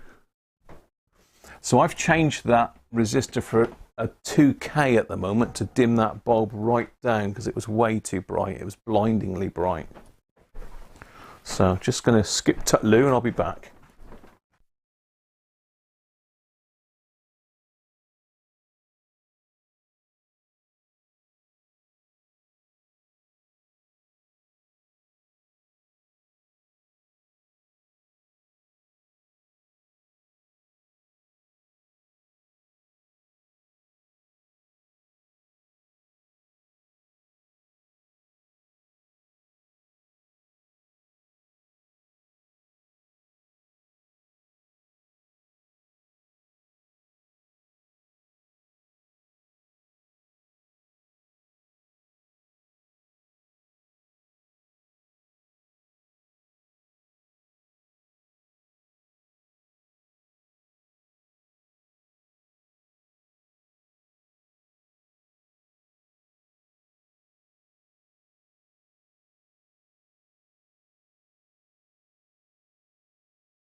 Right, just better. Right. So as I say, I put I had a mess about yesterday with a breadboard, a battery, and a load of resistors and LEDs. And that was about the best of the bunch, really, the one that's in there, but it doesn't illuminate along the panel.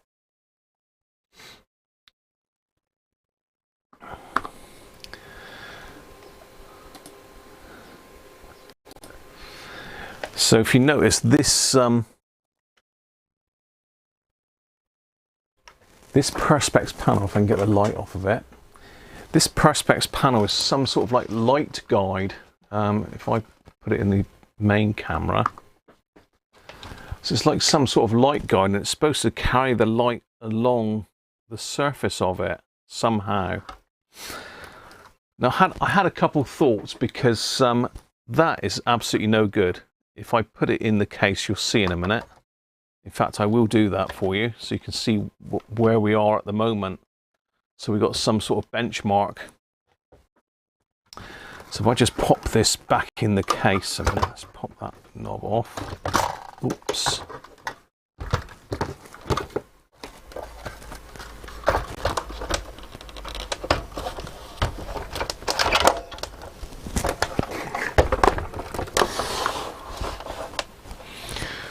Right, so let me, I'm going to turn the lights off for a minute. So apologies if it goes a bit dark, but probably going to go that dark because the camera will still try and expose for it. But if we get in nice and tight to the display, we've only got one light on behind it. That doesn't appear to be blowing it out. So if I pop the power on now, let's just take that other light off as well. So can you see that the light is literally just here? I mean, it's not pushed right on, but it is literally just here. It sort of comes out to about there. It certainly doesn't travel along. Now I did put a little bit of foil inside here, which spread it a little bit, but it's still only got to about here. So that is absolutely no good. I mean, you can see there's a light on it, but that's about it. So that's where we are at the moment.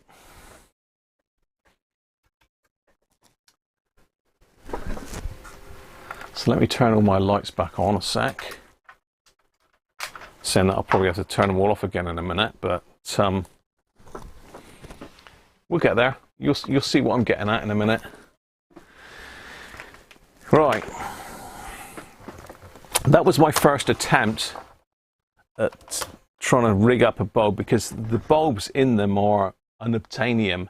There is someone in Germany selling them, but it's going to cost about £7 for one bulb. So I've gone and thrown them here now, haven't I? I think, or have I put them in that one? And I put them in here. Right, okay. So let me zoom in on the bench here a minute, and I'll show you my two options that I found.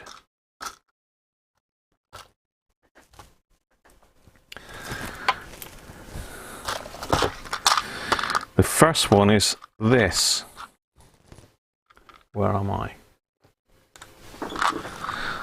Now, this is an unknown. I don't know what this bulb is. It's a bulb, I've got a few of them in my little LED drawer, but it is an incandescent bulb. I don't think it's what would have been fitted originally, and I don't know if it'll go in the socket at all.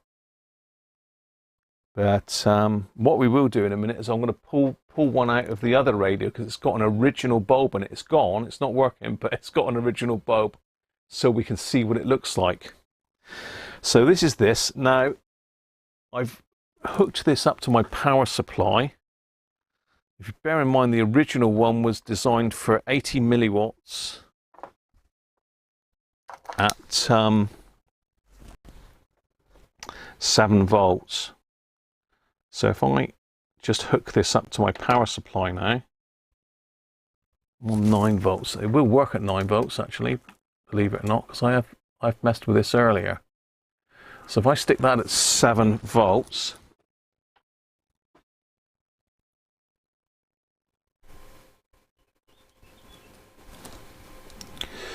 it's difficult because the legs are so close together.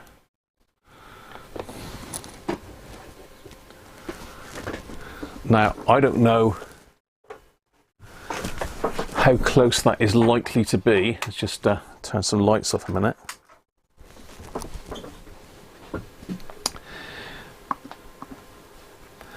That is one option. Now that would be using the existing resistor to drop it down.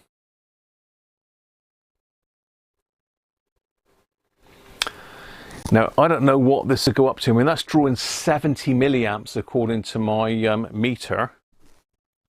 So let's just do it properly and get the multimeter in. I never trust those ones on the power supplies, really.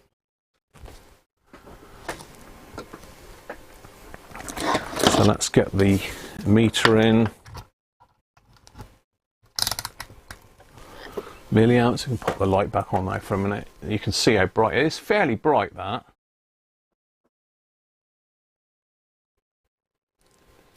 You can use, is that in focus?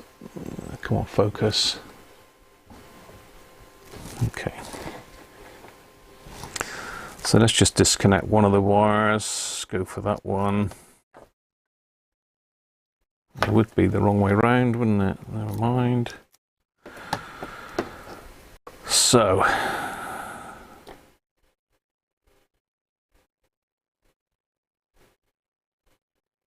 $67 milliamps. I mean, my meter's reading different to that, but sorry, not my meter. I need to just connect this up with a wired eye. I've been messing about with for ages with this house.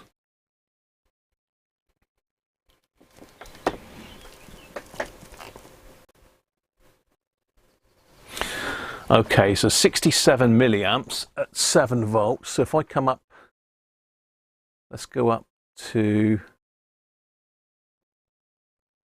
8 volts, 72 milliamps, and it's still, if you can see it, but still nice and bright. Is it any brighter? I don't know. What is this rated for? I do not know. So let's go up to 9 volts. I mean, we can pop it if necessary, but I don't really want to. So 9 volts is up near our 80 milliamps, isn't it? But that's at 9 volts, not 7. So I'm wondering if this is a 12 volt bulb. How hot does it get? Not hot at all at the moment, Derek. No heat in that whatsoever at the moment. That's at 80 milliamps. So bear in mind the old bulb was rated at 80 milliamps as well. Let's pop that front camera back on. So the old bulb was rated at 80 milliamps. But in order to get this running, I'd need to bridge out that resistor, because don't forget the power supply is 9 volts. Now I'm on 9 volts at the moment, and it's running 77 milliamps, and it seems to be doing that without any heat generation whatsoever. And I think, I mean, that is pretty bright. I think that would be enough to illuminate the display, and I think that might be on par with what was in there originally. So we need to try that in the set. There's another option though. So let me just drop my power supply down to 3 volts.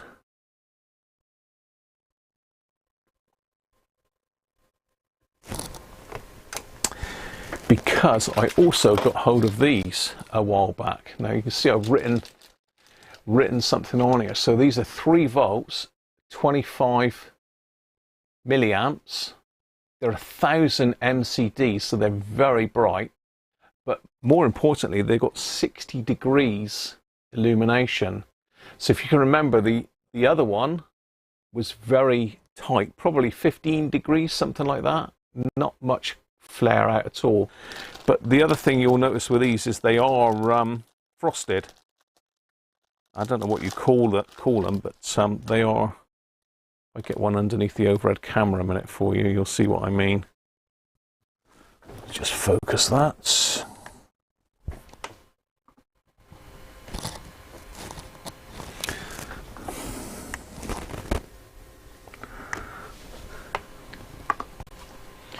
So can you see that? It's very frosted on the end. So if you look at a normal, well, the other type of LED that I've got in there, I've got one here handy. Yeah, okay, there it is. So this is the LED that's in there at the moment, and it's clear glass. And you can see it's just got a little tiny dot in the middle. It's got a little dot. And this is smaller. This is only 3mm now instead of 5mm. but I want to show you what it looks like on the power supply. So let's hook this one up the right way around, Graham, please. Let's hook this one up.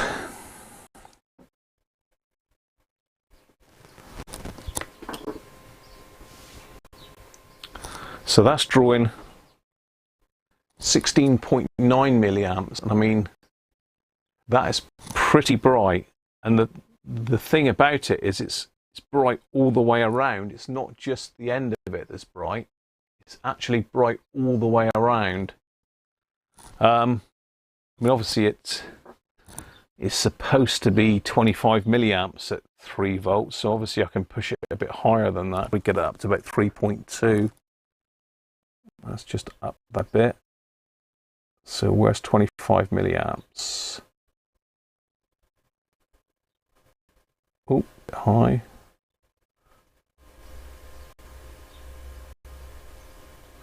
So yeah, it's about 3.2 volts for that. So I mean, that's pretty bright, isn't it? So the question is, do we go with this and have a lower energy LED in there? Because bearing in mind, this is drawing, I mean, it won't be, if I knock it back down to 3 volts, you know, it's going to be drawing, say, 20 milliamps, whereas the bulb is going to be drawing 80. So this is a much better option if you're running it on batteries, which I will be. But is it going to be bright enough to illuminate the display? Or do I go with the little incandescent bulb? You know, which way? What do you reckon? I mean, we can try them both, really. It's not going to hurt. We can try them both just to experiment.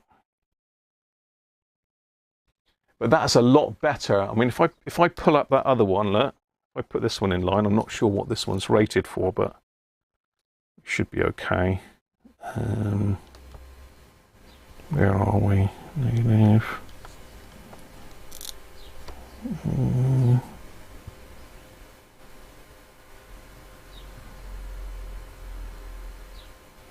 No. What are we doing here, Graham?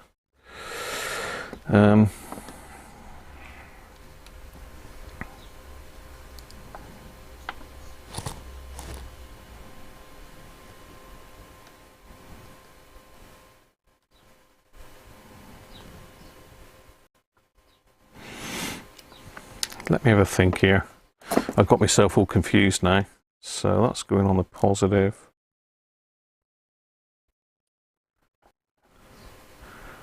That's a negative. So you can see the difference. That, I mean, it is difficult to tell because it's blowing it out, but there's virtually no light coming out the side of that at all. It's all out of the end, look. If you can see that on my hand, it's all out of the end. So if I swap that one back over for the other one.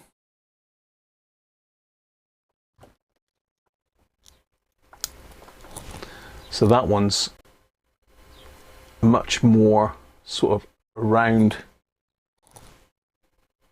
So it's lighting up to the side a lot better. So do I go LED or do I go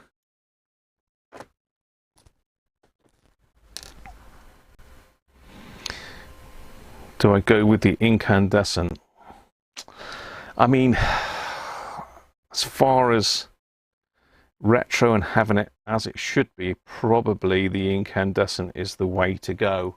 But I don't know. What do you think? Frosted will work better. Let me just catch up with the chat a minute then.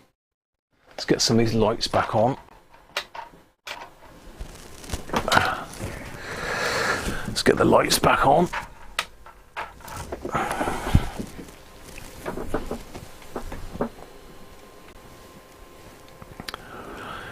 Edge feeding, under drive in, I mean this LED I've got in here at the moment, that's pulling 1 milliamp.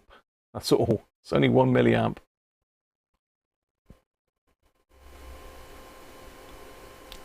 Early fibre optic lighting, you think the LED has to be in the direction of the edge. Can you use optical epoxy to glue the LED onto the light guide? 2 LEDs pointing down Fresnel, hot glued in place. Like a bulb from a maglite. Rolf's epoxy is best. Looks like a bulb from a Sharp VCR. It could be, Rob, I don't know. Marantz use them. Doesn't get hot. Surely an LED would be more efficient and last longer. It would. The light is on all the time, Anthony, if you use the power supply. So if I use a 9-volt one of these in that bit on the back, then yes, the light is on all the time. It's designed to be used with their plug-in power supply. Well, I've got no power supply in the tent, so it's got to go on batteries. And I probably won't use a PP9. I'll use the D cells, I expect. It takes 6 D cells. Unfortunately, I haven't got 6 D cells to try in it. So I've got to buy some D cells. I need to buy some D cells. Thank you, Rob Cross, for getting your radio working. It is. I'm pleased. So, diffused light, Harvey's saying frosted will work better. Les is saying that's better. For backlighting of moving coil meters, yeah, the problem with this is it's got this bit of perspex, really thick bit of perspex, that the light's supposed to shine through and spread all the way along the back of it. So Anthony's saying try the frosted LED, lower energy, frosted, LED. Gerard, how you doing, mate?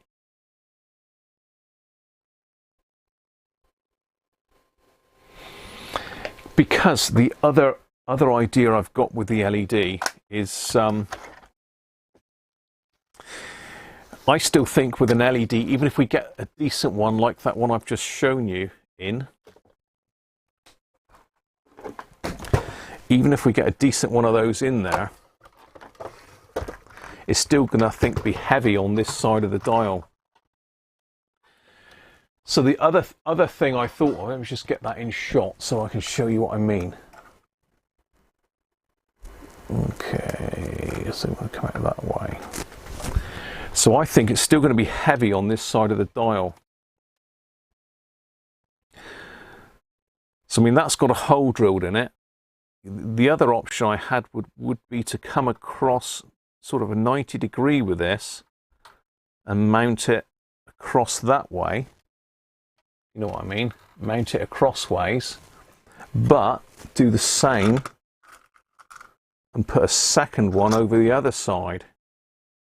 So wire them in parallel or in series. So have one at each side, because there's plenty of room behind this plate to get some more wires. So I could easily string a couple wires along and wire this back into this one.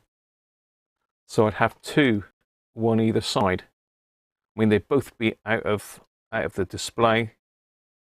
They'd be off the edge. But that's the other option. So I could try one LED, just the one. I could try two, or I could go with what probably is standard and fit that one in, but go back to the original. I'm still going to have to mess around with the resistor, the dropper resistor, because I think that's dropping it too much.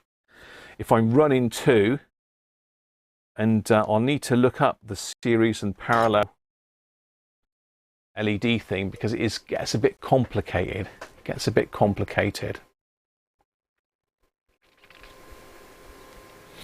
I think if it's running on batteries, Anthony, there's a momentary switch here. So you've got to push the button to turn the light on. As soon as you let it go, it switches back off again. So it's not going to be on all the time. It's only going to be momentarily. So you push the button, tune to where you want, and then let it go, and that's it.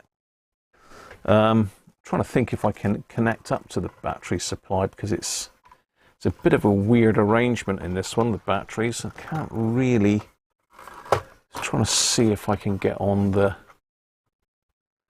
Connections, which ones, here we are. Which one's positive and which one's negative? That's the next question. So that's that way up. So that's negative, and that'd be positive. And then this one, that one's positive and that one's negative. So we can connect that up. Let's do that, and I can show you that that working. So that's a positive. If I can get it to bite onto it, and that's the negative. Let's wind it up to 9 volts. Get the current limit down. Okay, so let's pop that light off again. So if I turn it on now, no light. If I push the button, still no light. Okay, what's going on there, Graham?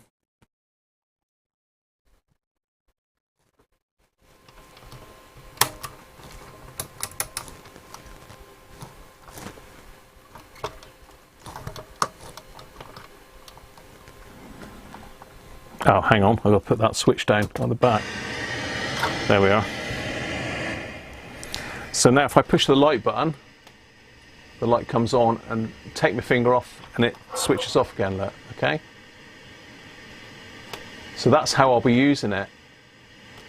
So in that case, with it only being momentary, is it better to go with the incandescent bulb as original? Because that's designed to save power. It's different if it's on the mains all the time, and then obviously you would use the main supply, and then it would be better to have the LEDs. I don't know. A DC switch. Derek, put 2 in and get the light program. Experiment. We look better each side.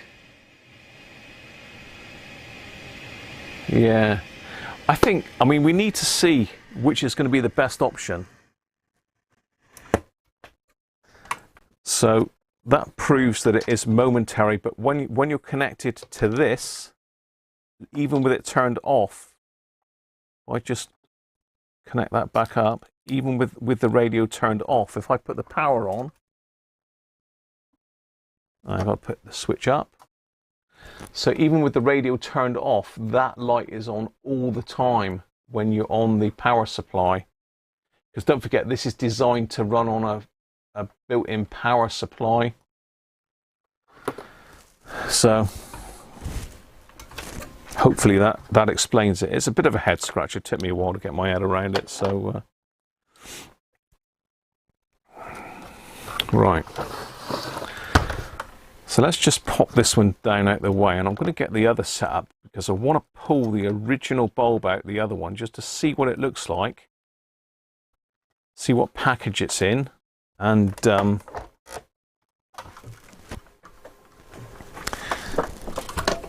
how far out it's sticking as well, because that's got to be fairly critical. You say that, but I don't think it is, Gerard, because if you look at this one, this is the other one. This one works as well. This one is a worker. But if we pull this one out, I've not disconnected the speaker on this one yet, so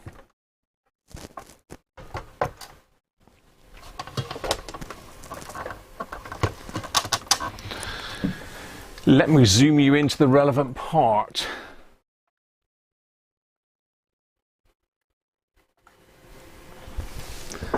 So if you see this one, there's a bulb and it's protruding. It's obviously an incandescent bulb. It's protruding. Let's have a look with the micrometer. Derek, how you doing? SMD LEDs. Yeah, you might be right, Derek. I mean, if I was to shine an LED both sides, a super bright one, facing each other, it's going to pretty much light the whole display up. So I'm fairly confident that that would be the case. So I'm just going to quickly see how far out this light bulb is sticking as a reference. Okay, so that light bulb's just over 2.5 mil sticking out past the front face of the perspex. It's difficult to get you in on the side of it really without it all collapsing on me. Let's just get that one out of the way a minute. I might be able to get you in on the side, on the side, on the side.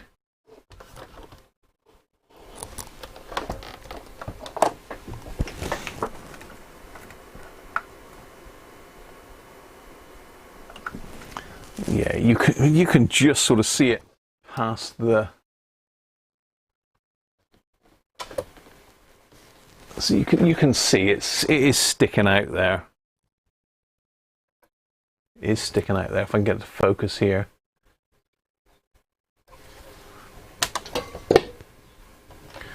There. So it sticks out, as I say, about 2.5 mil. So what I think we'll do is I'll just disconnect the speaker from this. And what I want to do is pop this one out. We'll have a look at what the original is, what it physically looks like.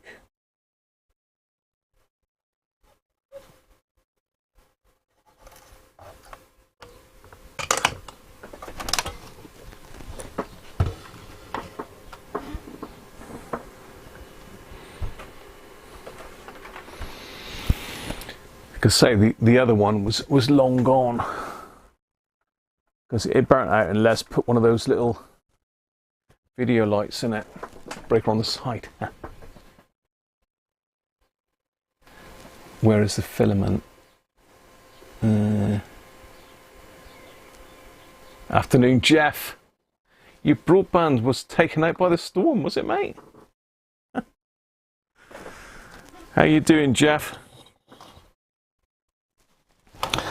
Okay, it's a bit of a strange arrangement on these. It's a bit of a rat's nest of wires in there, and there's like a little bayonet fit in that it all goes in.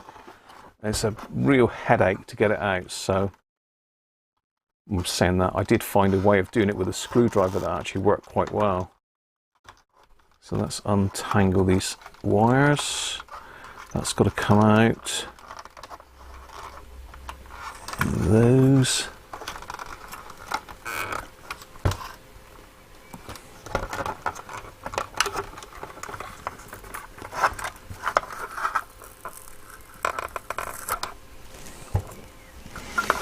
Now there is some talk on one of the forums of someone replacing these with an amber LED that worked well, but I don't see it personally, but maybe.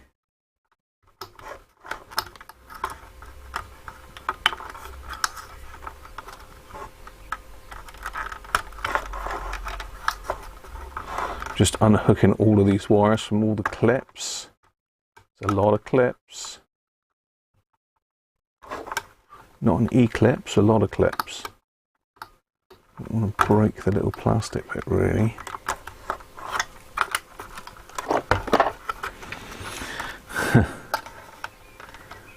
It's like little barbed things that it goes through here, which I'm struggling with. Come on. There we go. And there's one there. Well, that's not going to be a problem because that's not connected, but it is in the way. Don't worry, I'm talking to myself again. It's okay.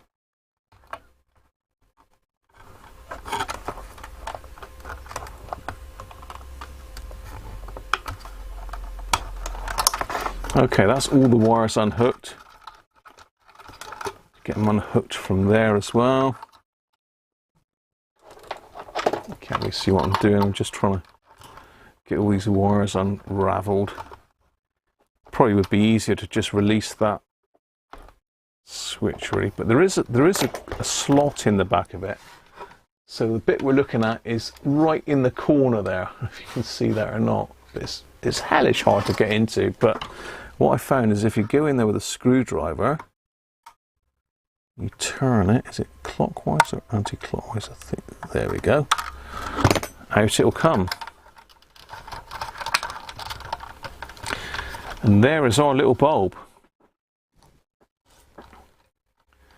There is our bulb in his little holder. Not a noddy holder, in his little holder. Where is he?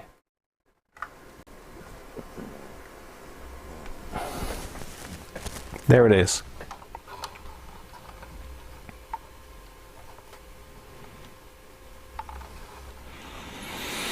So you can see that is a little bit bigger than this one.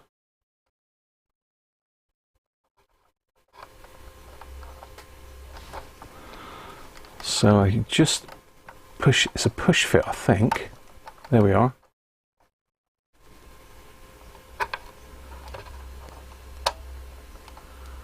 Yeah, so there's no way that that is just going to push in there and work. Just, it's not going to make contact. So even if I was to use this, I would still need to hot wire it, so to speak.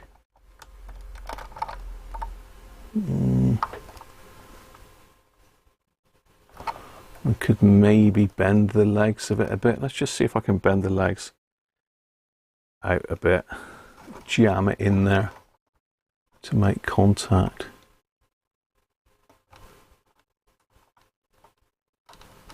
Let me just try that a minute.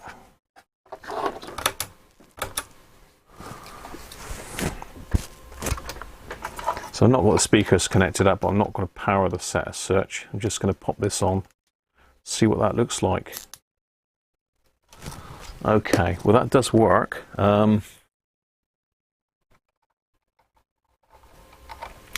So the trick is going to be to see if this will illuminate that dial. So if it does, I mean, I can probably bridge out that resistor to brighten it up even more.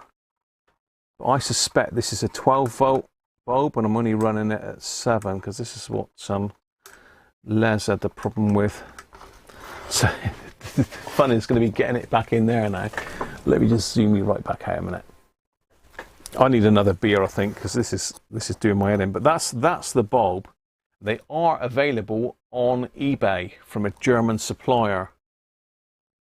But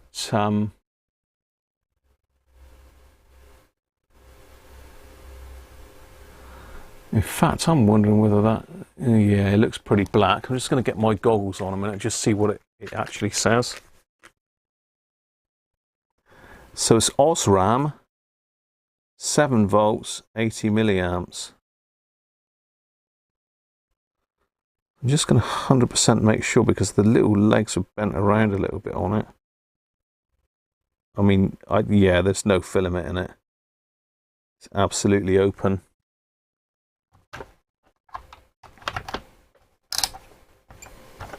Just see if it's reading anything resistance-wise. If I get you down on the overhead camera, you can have a look at it.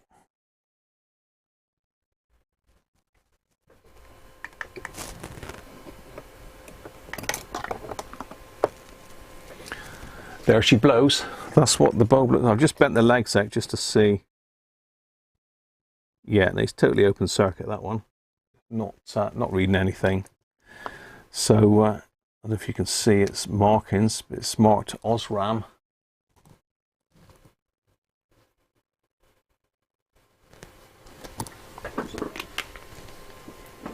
"45 years old, yeah.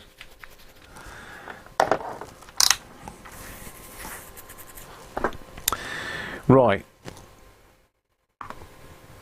Let's get that out of the way. So I need to try and get that back in there. So let me have another beer because I feel the need for a beer now. I think I've just knocked that little bulb on the floor as well. So let's go with my my proper blacklit to go with Timothy with his proper job. We're going proper black. Doug, how you doing, mate? How are you doing, Doug?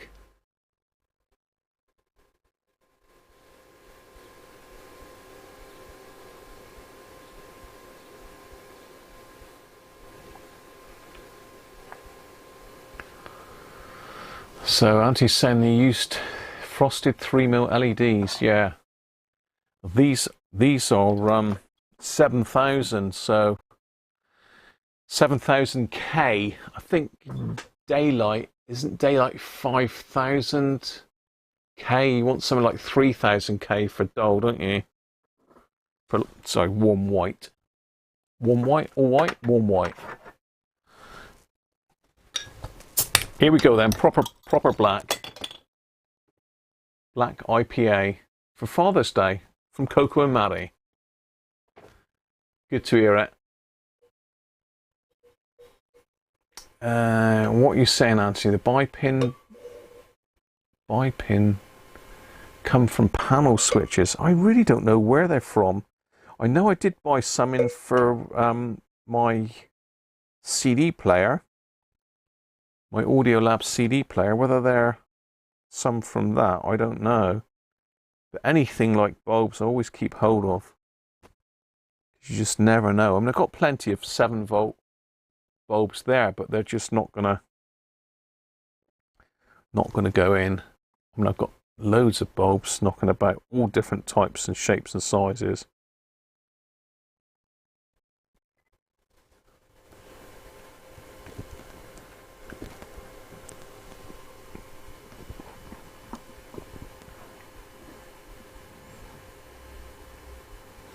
I'm sure you're trying to modernise me, David, aren't you? Your dad had a music boy in the 70s, also had an ITT. It's good stuff, Daniel. Very well made, mate. Very well made.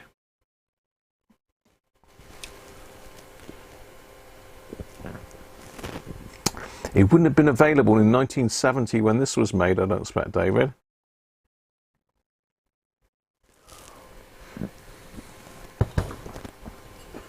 Nice. From Coco and Maddie.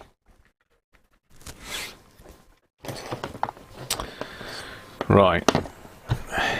What are we going to do? We're going to connect that up, fit it back in the case and see what it looks like. That's the plan. That is my plan. Let's get you down a little bit.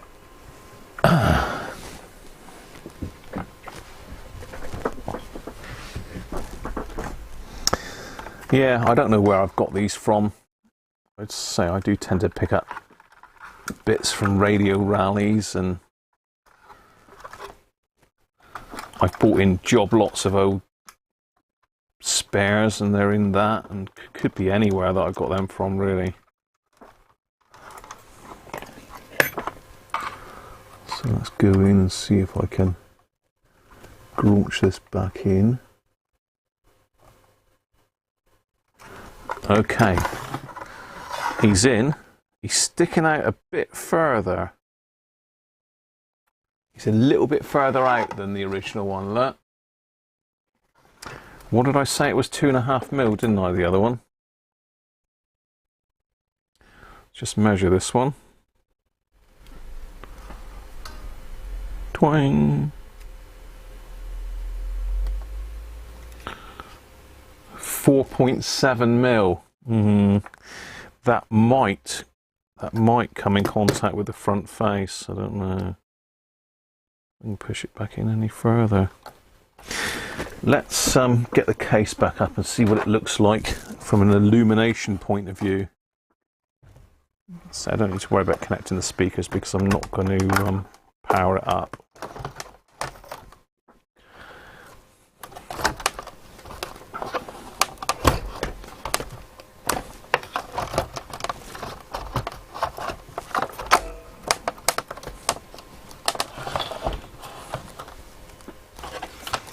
Okay, dim the lights. Let's get the lights out. Let's put the lights out. Will this be any good? Will he or won't he?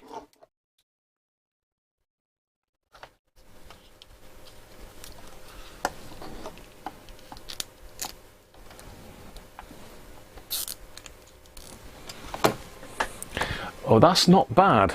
That isn't bad. That is not too bad. I mean, I can see light over here.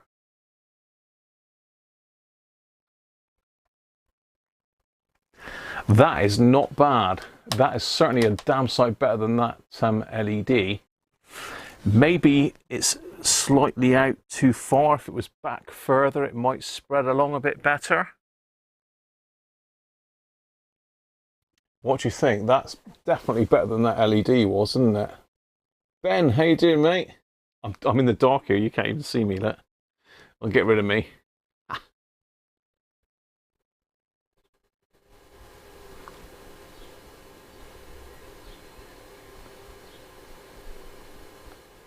President McKinley.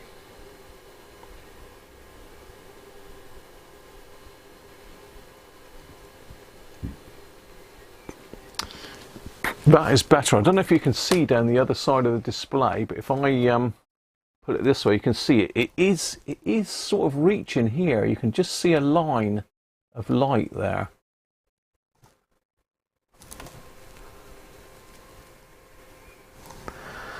It is going down. So what I'm thinking is I'm going to lower it. I'm going to get it so it'll push back in further if I can.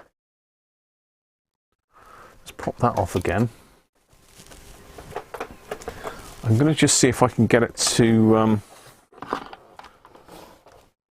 go in a bit further, because I think this might be the solution.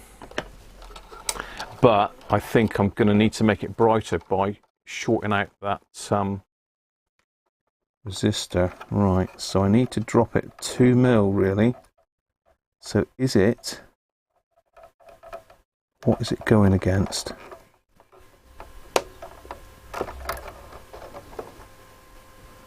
I think it's this plastic skirt is touching something.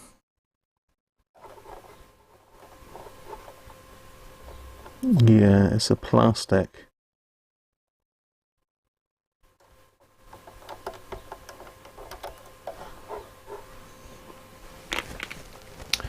So I'm going to have to modify it by shaving off the plastic, I think. That's going to be easier said than done. Maybe melt the plastic, Graham.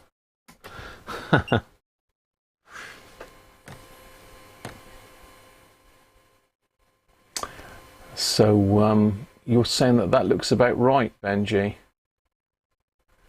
Les is saying that's like the original. In line with the center of the panel. Yeah, I do need to come back a couple of mil. I just need to come back in a couple of millimeters. But I can't do that because it's butting against the inside of the plastic here.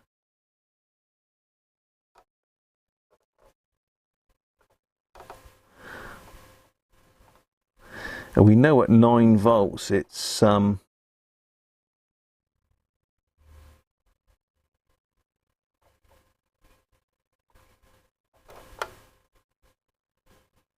we know at 9 volts it's only drawing 70 milliamps, so just wondering if there's any other way that'll go in.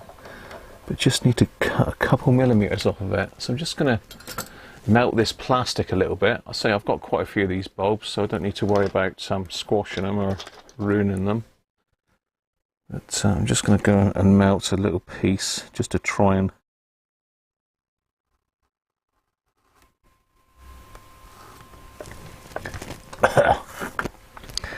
get me down into the body of the thing a couple mil.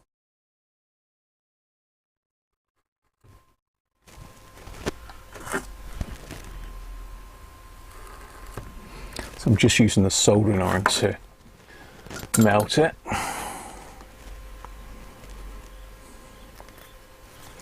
Let's clean that up a bit.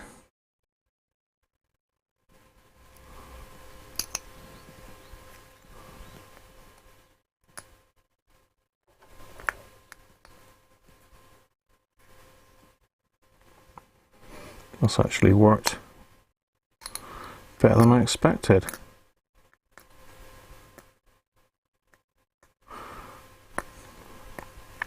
So that's that resistor. I think is dropping it from 9 volts down to 7. But this, I think this bulb is a 12 volter. Certainly it'll work up to 12 volts. I've run it up to 12 volts on the power supply. Right, let's see if that'll go in a bit further.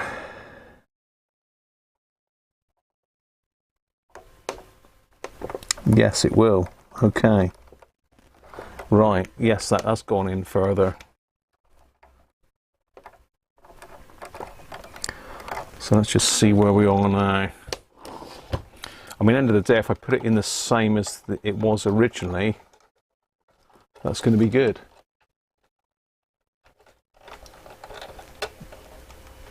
Please try the frosted LED. I'm not on this set. I might with the other one. I might with the other one, because I say we're still in the experimental stage at the moment. I can't see what I'm doing here. It's got all the lights off now. Have we got a light, boy?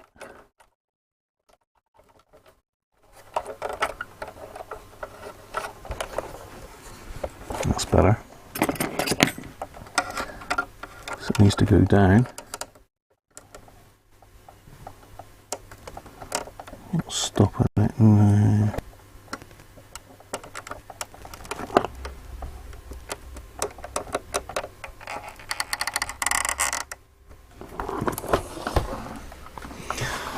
Right, I've gained a couple mil, I reckon. Oh, look at that, even better. That's pretty good now. What do you think?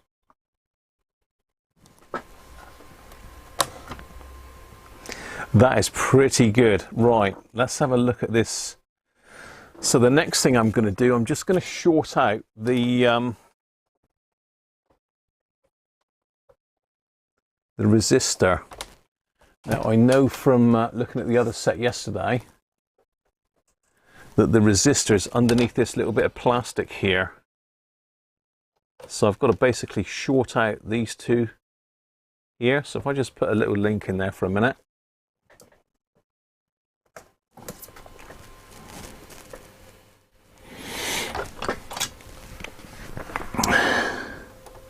And we'll see what it looks like with a full 9 volts up it. Whether it should have a current limiting resistor in there, I don't know what your thoughts are on that. Probably should, shouldn't it? But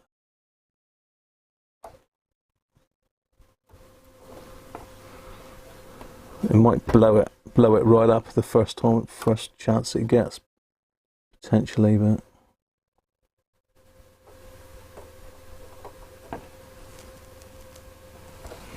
right, so that's that resistor. So I've got 9 volts to the bulb now. I've got 9 volts. Does anybody think that's not a good idea before I push the button?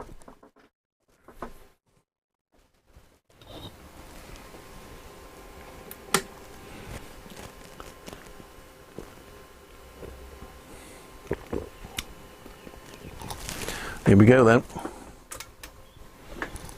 Oh, what about that? That's got to be it, surely.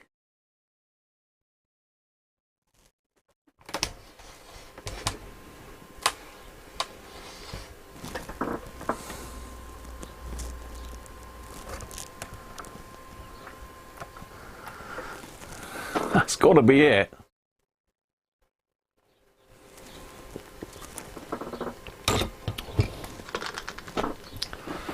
Answers on a postcard.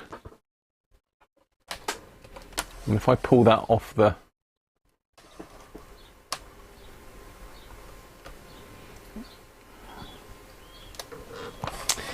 it's always going to be brighter in that area because that's where the bulb is. But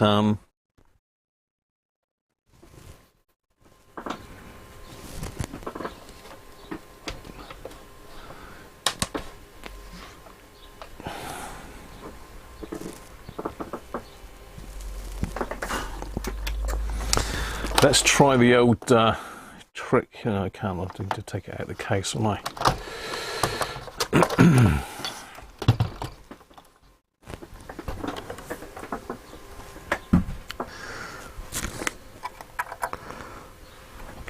I reckon that's very, very close to the existing one. Just going to measure the distance out. It might still need to go in a fraction. 2.78. 2.9, so it could still do with going in about another millimetre. So another millimetre back would do it. Needs fire. George is still with us. Les says it's bang on. Rob says it looks good. George says it needs fire.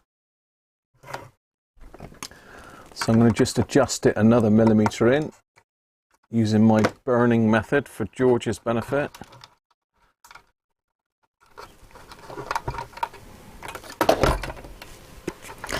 Can I just graunch it in another millimetre? Oh. No.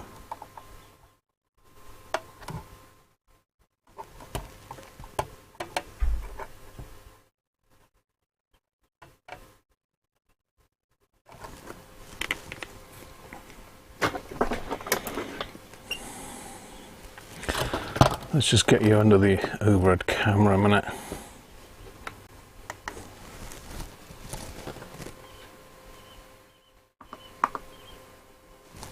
Where are we? So yeah, that's all I did to it. I just melted, where are we? Either side of it, just to gain that extra couple mil. But I think I just need to taper it that little bit more.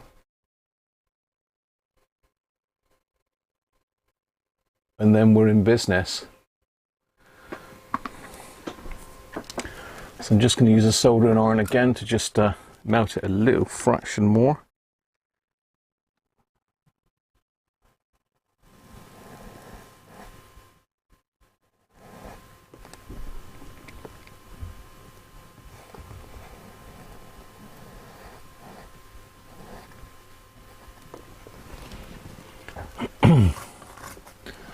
That's my old soldering iron as well, not my pace.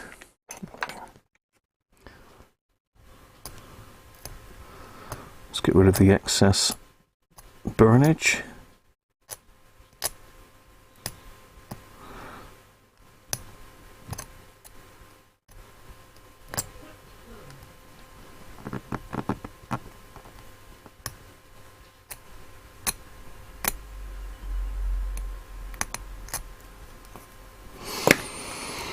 Right, let's see if that'll go back in a bit further.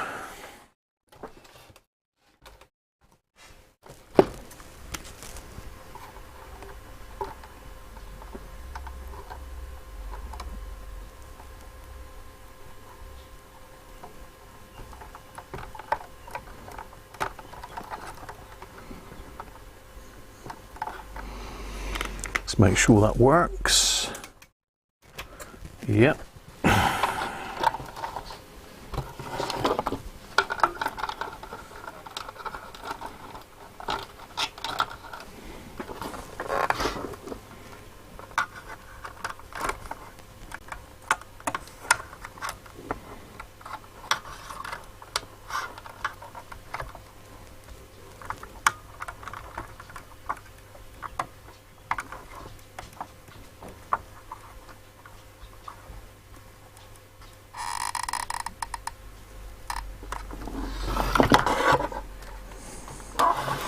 I may have gone in too far now.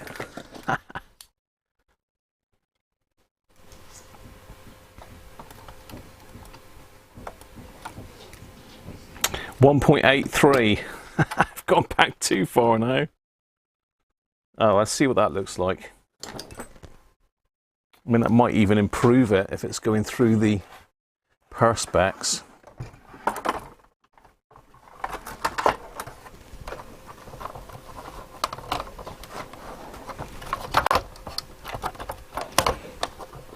From one extreme to the other, isn't it? Right, lights out again. Power on.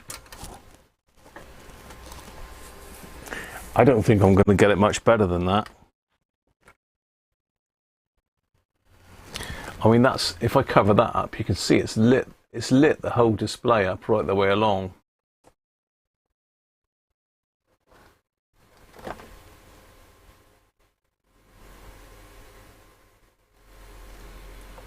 I've Benji saying it looks a bit bright on cam, but probably looks better to the eye.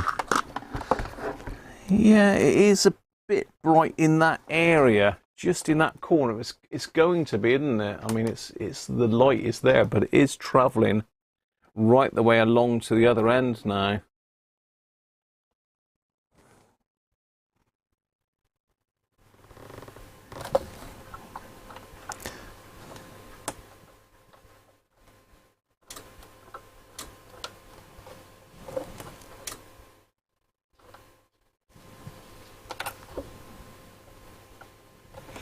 What do you think? Is that good enough?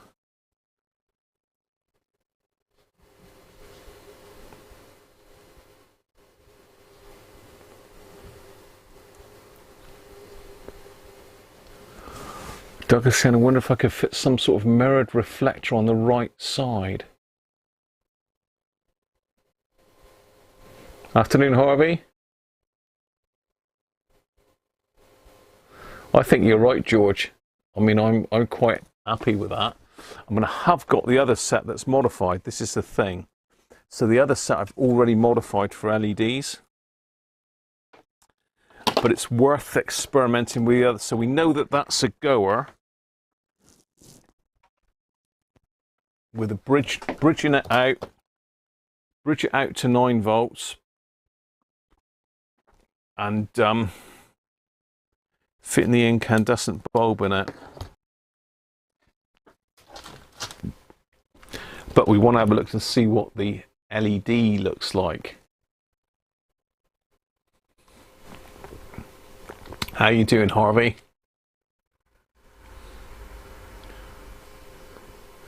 Mrs. Cruncher needs to answer the good, no good question. Well, we've got 2 sets here. So that one I've done the incandescent lamp in. This one we're going to mess with the LED because it's already got the LED in it, which is not working well at the moment. So this is the other set with the flat fronted LED. So we need to get that one out, and this was a pig to fit as well, I can tell you. It was an absolute pig to fit.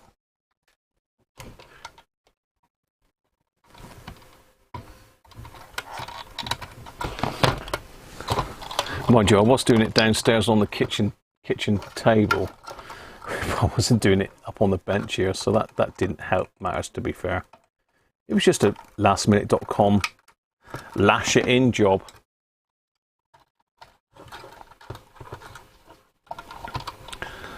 So yeah, not very pretty that. Moves all over the place. Nasty. El Nastio.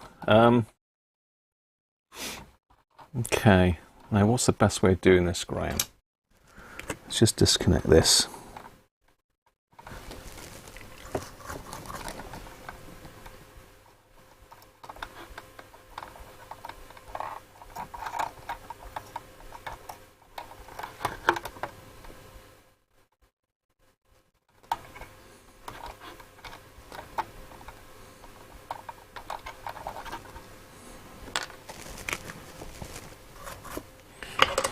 I think what we need to do is just tack this on, poke it out, and then bend it around the corner is my idea.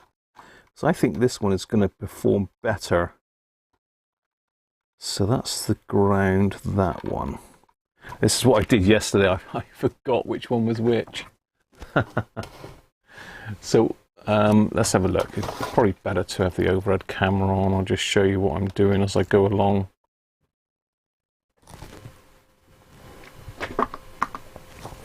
Zoom out a bit. So what I'm going to do, I'm just going to put a little bend in the end of the legs, just to give me something to catch in the solder, and I'm going to leave the positive a bit longer. So I've got two little hooks now. Where am I? There.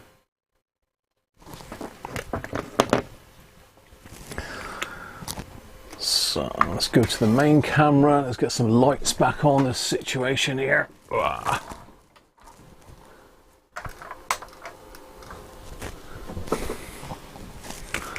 Let's zoom you in.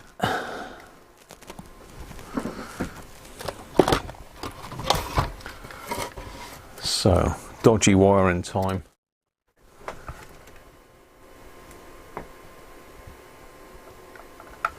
So this is the wiring. So we've got the black is the negative. It's all a bit chewed up now because I've pulled it apart so many times, but I'm sure I can make it look pretty.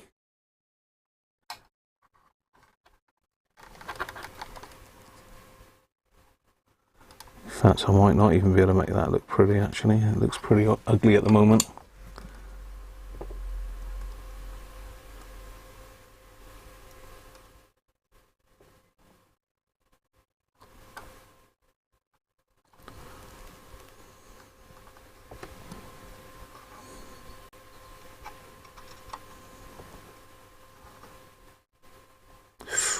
Gets hot, you know that does.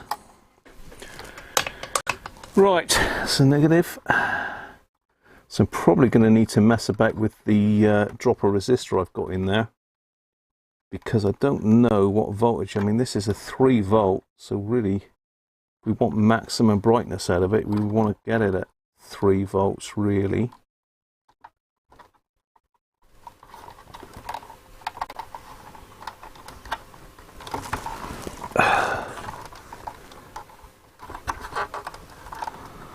Yeah, I'm going to need to tidy these wires up eventually. I'm not going to bother with it today, but I will. Just can't help myself.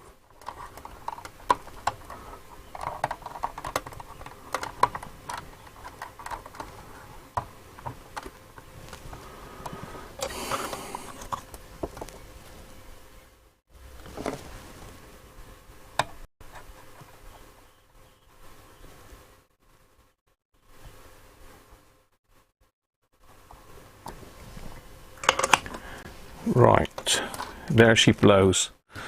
Let's connect it up.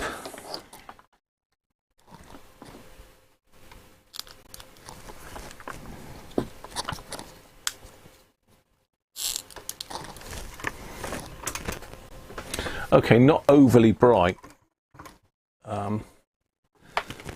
Just turn that some of the lighting off. Yeah, that's not overly bright.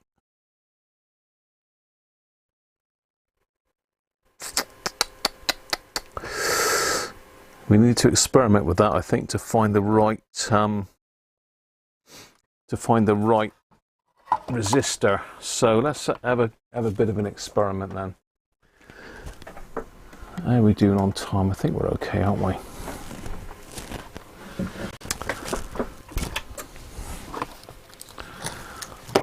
So I've got a little breadboard that I set up. This, I believe, is one that George let me have. I think this is one that George let me have, I believe. I think I gave one away and I kept one, didn't I? Christmas a couple years ago. Maybe even 3 years ago, I don't know. So I've got a little breadboard set up here.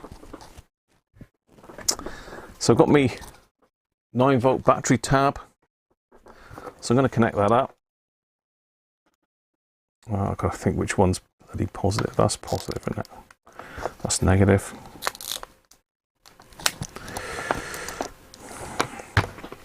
Now I've got a resistor in there. I don't know what it is at the moment. Let's get one of these LEDs.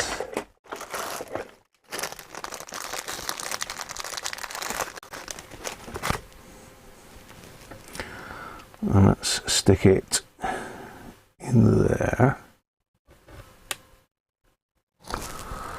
Fire in the hole. Right, okay, that's quite dull. Quite dull.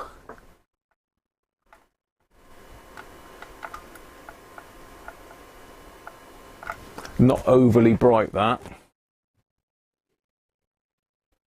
And what are we doing? What's Harvey up to here?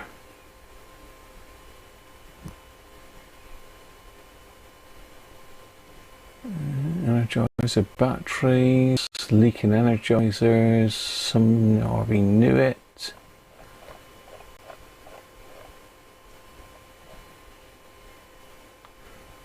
Three numbers and a bonus. Unlucky Harvey, you never know. You did win that radio. You did win the radio, so there's hope. Right, well that's way too restrictive. I mean that's drawing 10 milliamps, if that. I need to get a meter in so we can measure the what am I trying to say? We can measure the what's his name. So if I get me out of shot a minute, let's come back out a little bit and over to this side.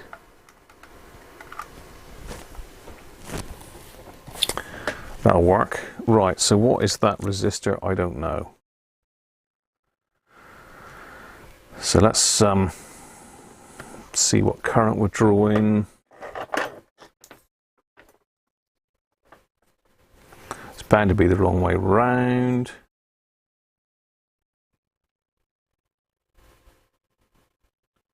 Less than a milliamp at the moment. Let's get a couple leads.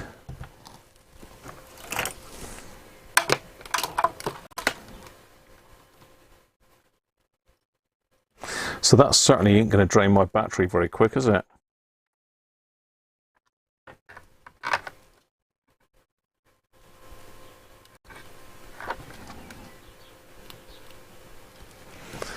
Yeah, so 926 milliamps. So bear in mind, this is a 25 milliamp LED, so I can afford to go mental with this resistor.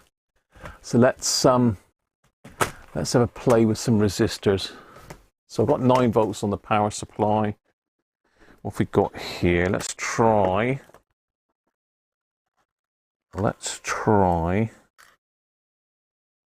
a 200 ohm.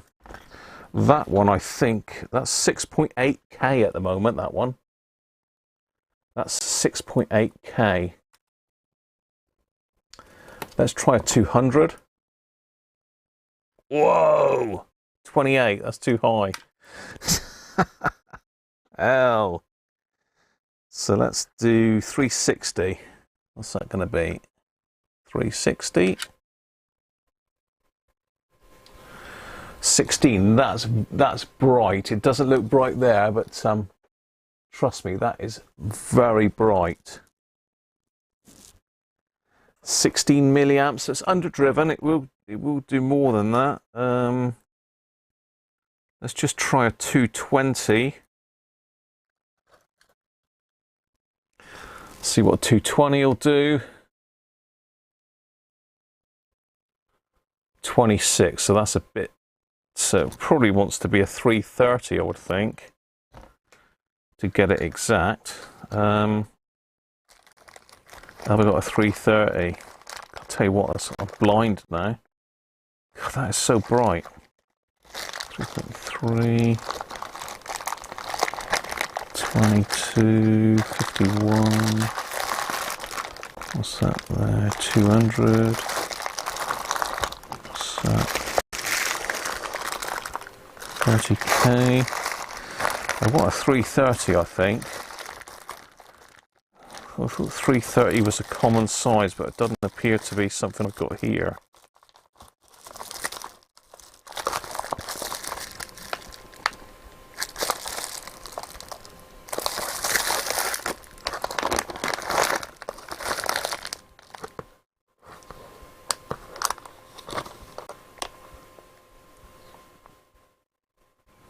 $3.90 now, that's going the other way.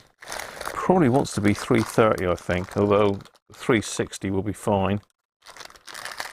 If I want the maximum brightness out of it.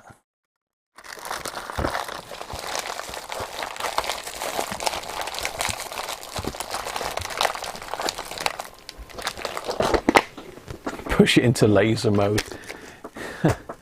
It's a 3 volt at 25 milliamps. So I'm not going to be lasering anything with it. It might blind me, but 330, here we go. Proper old carbon as well. Here we go then. Let's turn that light off again. See what that's going to do.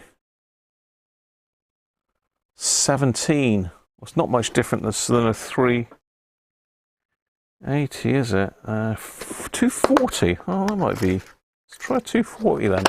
I'm just trying to get it as bright as I can without overloading it, but then saying that, it's probably bright enough anyway. Yeah, there you go. 240 will give us 24.8. So very, very close to its rating. I mean, I could push it higher than that, I suspect. Cool, that is bloody bright. Okay. Right, this is going to be fun then. So that is the plan. 240 ohm resistor.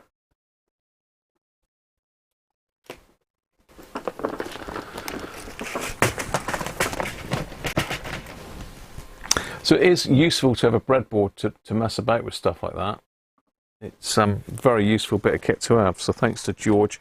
I have got another one, but I got a power supply set up on the other one, so this one's the only blank one I had. I need to make sure we don't get this confused. Right, so now I've got to install this resistor in that radio. The other thing, actually, let's do this. How is this going to work in parallel?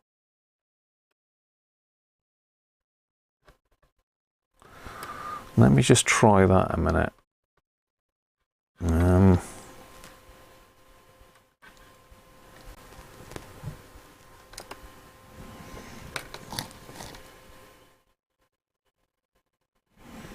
Okay, so a 2 in parallel with that resistor is going to give us 25 milliamps, which is bang on its thing, and that is bright. I mean, I could run 2 then if I put them in parallel. But that is its maximum, so I probably want to come down in the resistor. What was this one?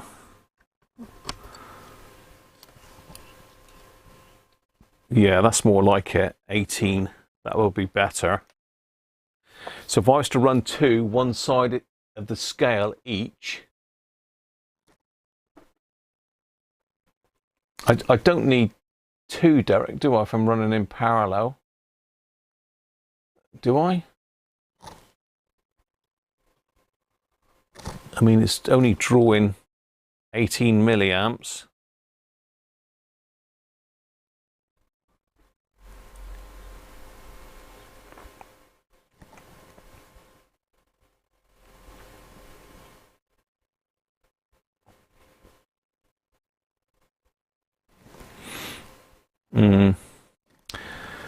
I mean, first of all, I want to just try one. Harp, how are you doing, mate? Yeah, that's what I was looking to do. I've already got it hooked up, Harp, and welcome, mate, by the way. How you keeping? It must be late there. Or you're up early. But yeah, they're pretty bright. I mean, if I turn the light off, you can see how bright those are. I mean, that's lighting up the bench, that is.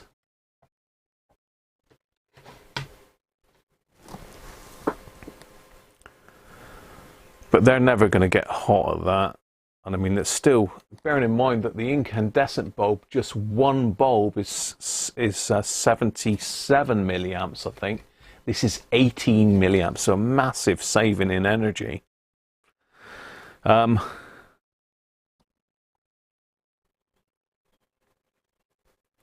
Yeah. So first of all, I want to just try one. How am I going to do this? Because ideally, I don't want to be pulling the board out every time I want to change a resistor. So I'm going to tack a resistor on the back, I think. I'm going to cheat a little bit and put a resistor on the back. Why not? Why not? End of the day, it's my radio. It's not a repair for a customer, so I'm going to do whatever's easiest. It's different if it's customer's radio, then I would do it however they wanted it. But yeah, that's working well. So that one is the one for the parallel, and that is the one for just the single. So I can't remember what that is now. Orange, brown. Anybody? Orange, brown. Orange, brown. Orange, brown. That is 330. So 330 for parallel and 240 for a single one. So I'm just going to desolder the resistor that I put in yesterday. I'm going to tack one across the back for now, till we get the mix right. I want to first of all check to see what that one looks like on its own with the right size, resistor in it.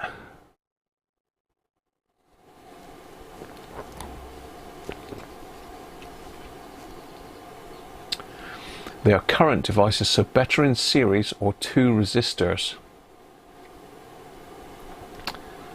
Better in series or 2 resistors.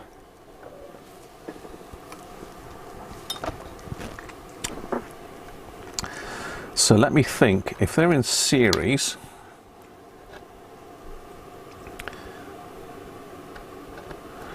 positive, negative, positive. So in series with 1 resistor, Derek? I'm getting confused now.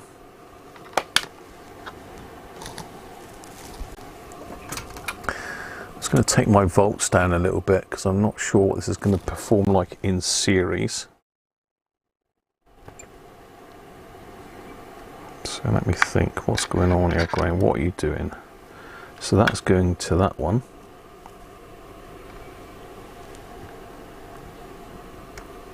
Just positive that one. What's going there? Okay. 15 milliamps, so they're not lighting at 5 volts.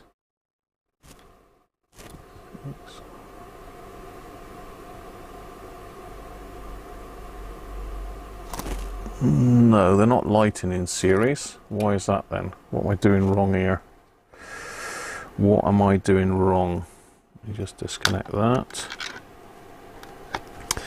Let me have a think. So if they're in series, it's positive to negative.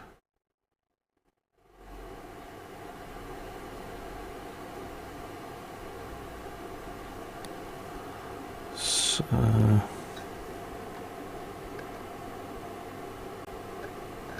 that's negative, positive, positive.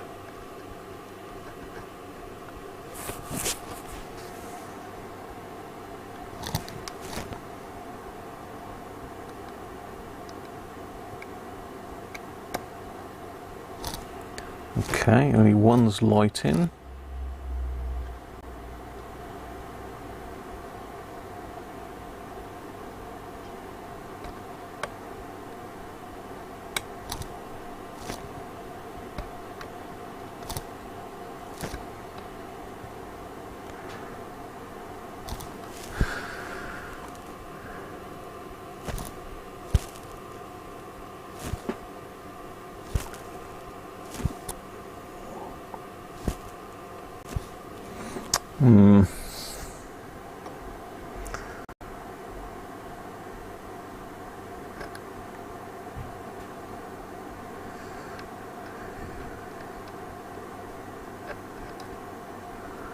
Okay, no, they're in parallel again now.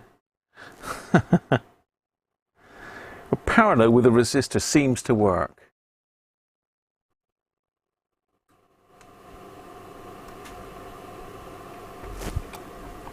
Well, that seems to work. I really don't know.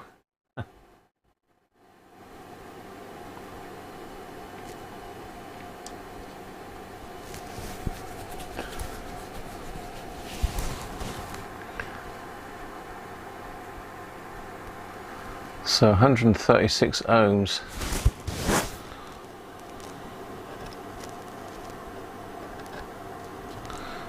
Yeah, that doesn't seem to do nothing. I mean, I'm sorry. You're not even on the board here. You're not on the board. I'm just messing about. So I've got my two LEDs there.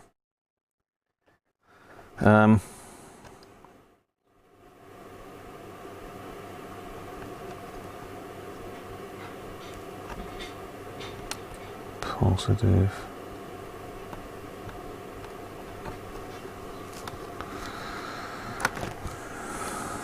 Just trying to get me bearings here. And that's not working at all. Positive? Negative.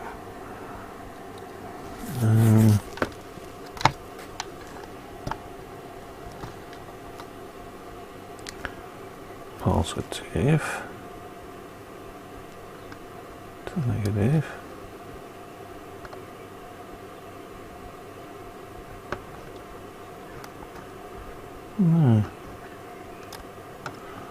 I'm confused. I've confused myself now. I've confused myself, Derek.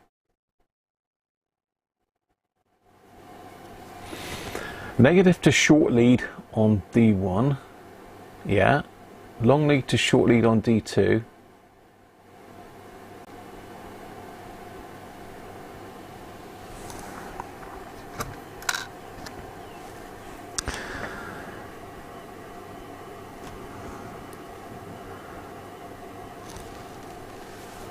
Negative to short lead on D1.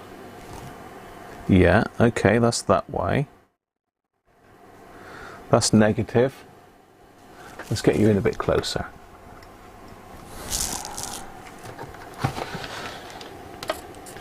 You can't really see there that well, can you? No, that light's...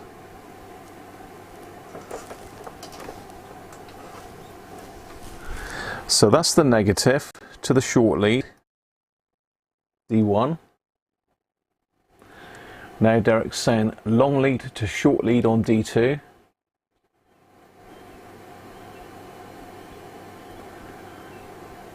Long lead to short lead on D2. So the long lead is the top one to the short lead on D2, which is that way round. Maybe it's because I had it. Let me have a think here. Let me have a think.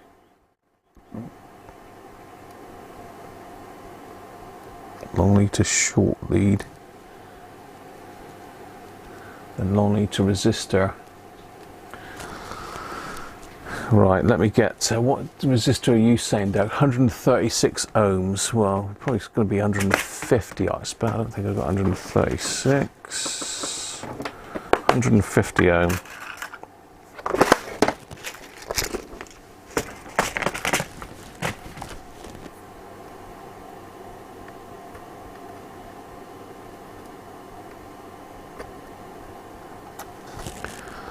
Yay! We got there in the end, Derek. We got there in the end, mate. Well, that seems to be working nice. 20 milliamps it's drawing according to that. I just pop that one out and put the leads across it. We can see for sure what it's actually doing, not Mickey Mouse readings.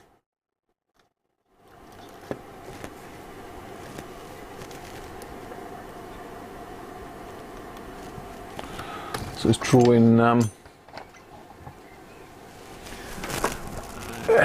come on, focus. 19.9 milliamps. Got there, Derek.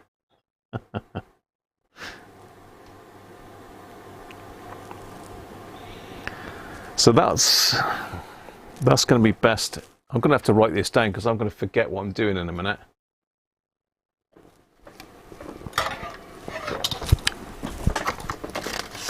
In fact, I've already forgotten what I'm doing, so you know. So single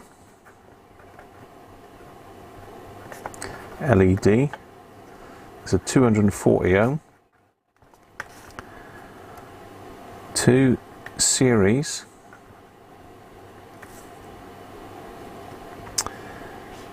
is 150 ohm. I think probably the 2 in series is going to be the better bet of the 2, to be honest. I think that's going to be the better bet of the 2. So let me desolder this a minute, as I was going to do. But thanks very much for clarifying that there. I just had it in the wrong place on the breadboard, that was all. I was confused. I'm easily confused.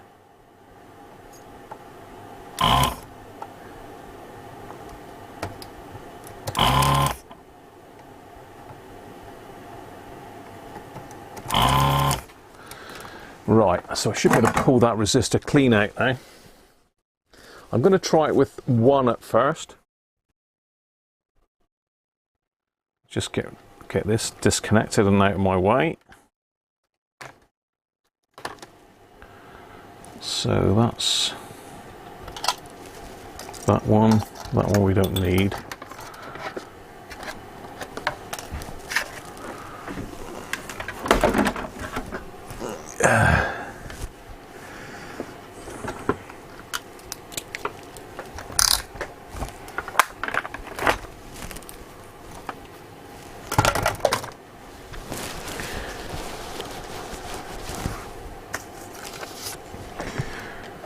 Right, so I'm going to tack the 220 across it to start with,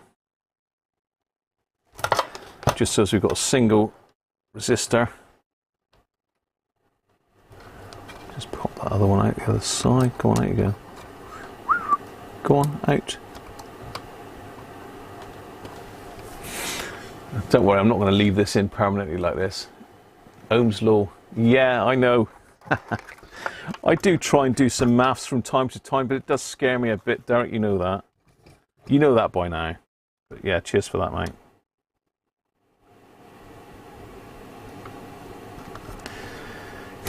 VIR and PVI and all the rest of it. I did learn it once upon a time, but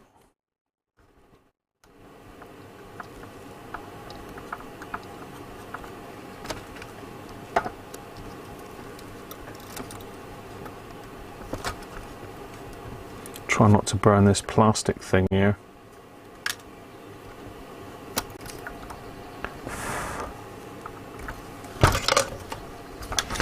Right, so this is the LED with the correct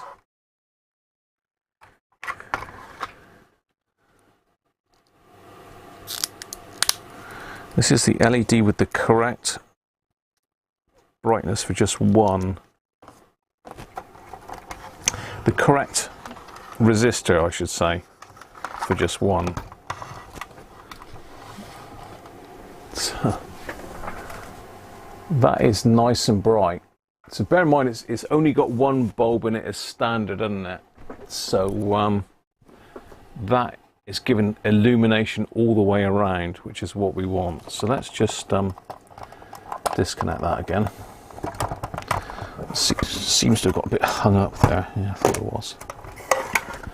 So what we want to do is we want to poke that through, making sure the wires don't short out. Pokey through the holy. Pokey pokey through the holy.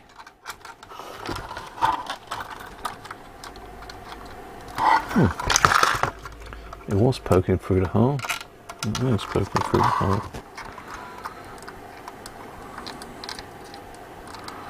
So what I wanted to try and do, I don't know whether to bend it so as it's firing in through that way. So what we're trying to do first of all is to, yeah, you're on the wrong side. What I'm trying to do to start with is, I mean I can put it there to start, so as it's on the side, on the side. Make sure my wires aren't touching, right, they're not. So let's just see what that looks like.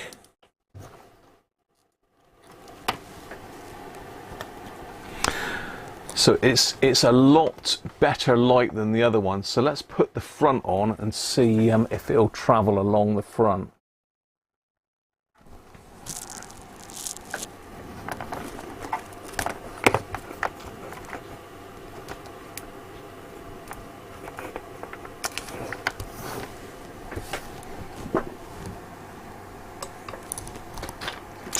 for a minute. Where's my front gone?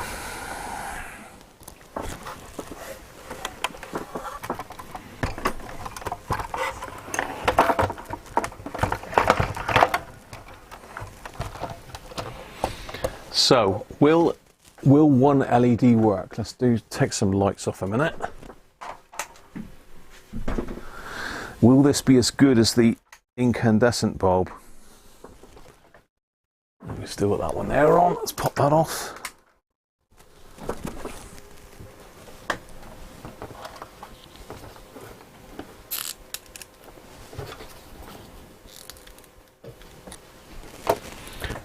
Well, that's not bad.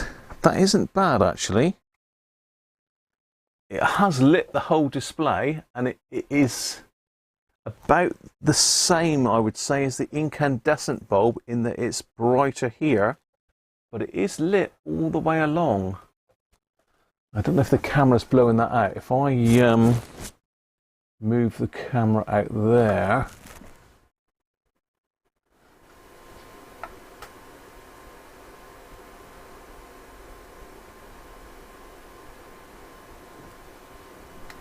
so it is sort of spreading along the display.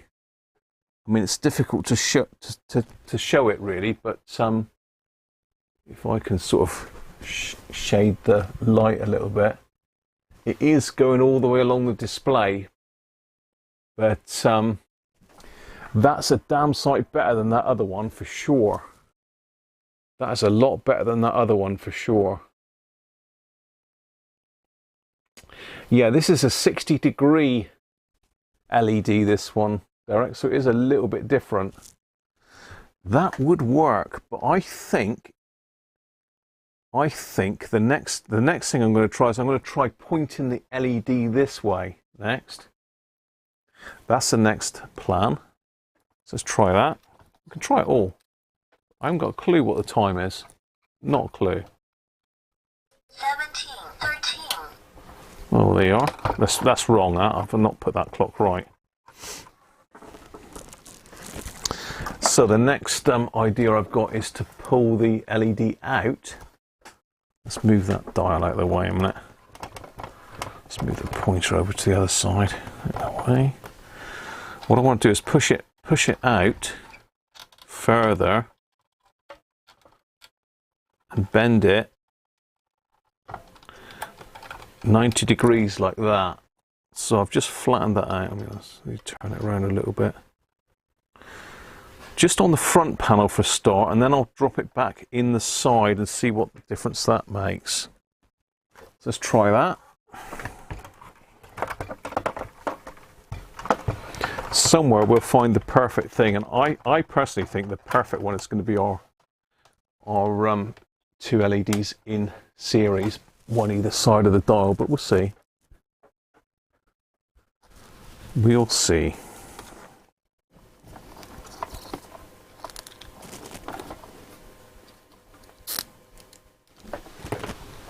Oh, now that has spread. It's sort of showing it's blowing out there, but it's not. I mean, if I put my hand over that bit so the camera can get it, let's just take me out of the shot a minute. That has spread further for sure. I mean, you can see it bouncing off the side of the dial pointer there.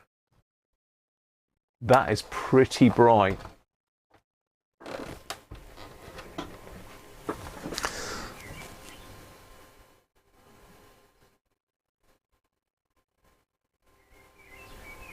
File the dome of the LED for what we're experimenting. How you doing, Paul? We're having a bit of an experiment. So, I mean, that's blowing it out on the camera, but to me, that's I've got probably that much of the dial that's perfectly readable now. I can still read everything on here, but obviously it's a lot brighter. The brightness is sort of coming out to about this area now. So I'm thinking if I was to fire another one on the other side. But one other thing I want to try first, and that is to fire it through the side of the perspex. It's only a little 3mm LED, this one, Paul. It's not a big one.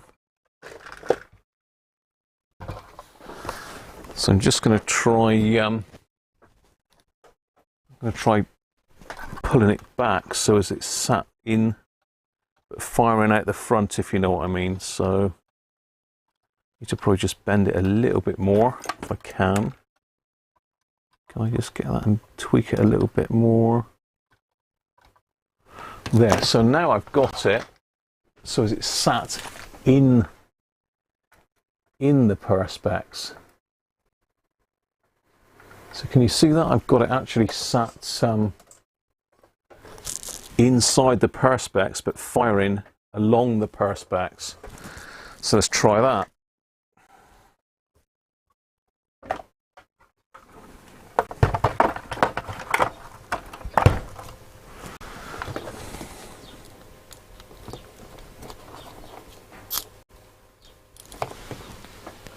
Oh, that is even better. That is good. Oh, look at that. What about that?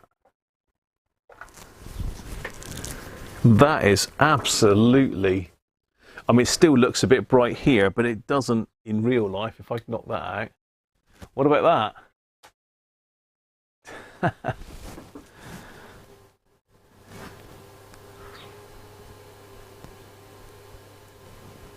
It's a frosted LED, Paul. It's a diffused LED anyway.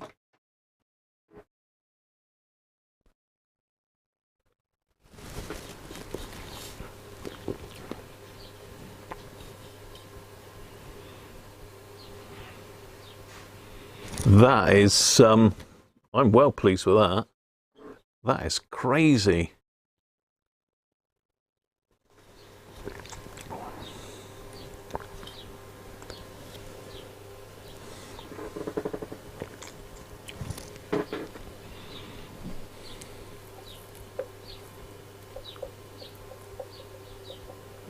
Hey Simon, how you doing?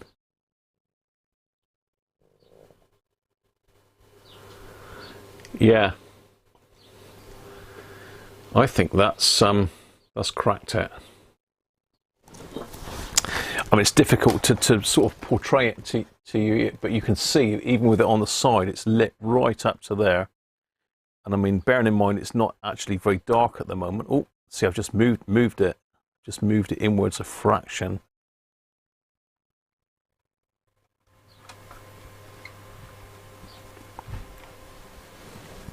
So I need to fix it in place.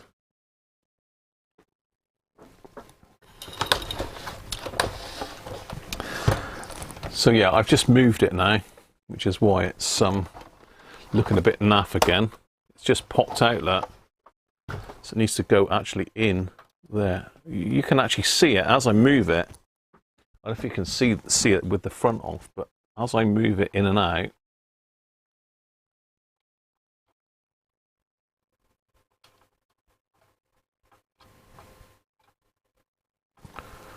yeah, I'm shorting it out there, so I need to be careful.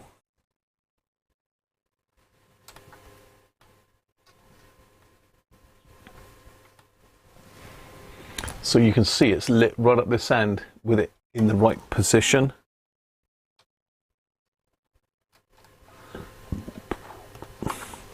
Okay, so we need to stabilise it a minute. Ow, I just clipped the battery clamp onto my fingers now.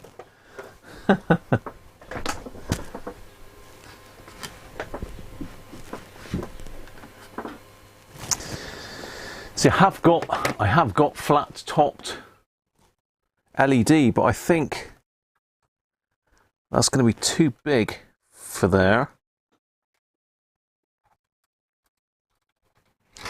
Paul is saying file the end of it flat, but I'm not really sure what you're getting at there, Paul.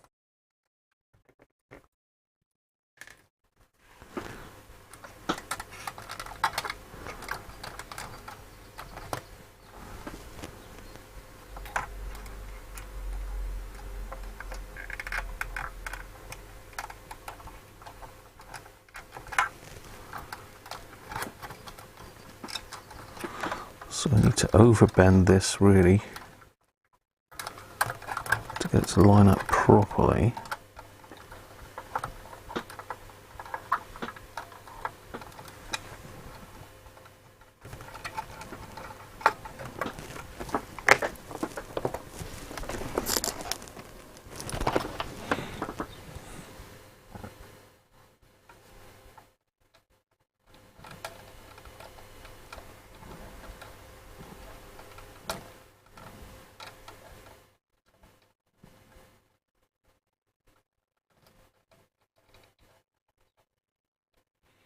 There's a very fine line between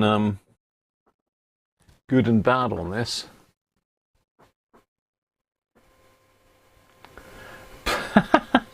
Good idea, Paul.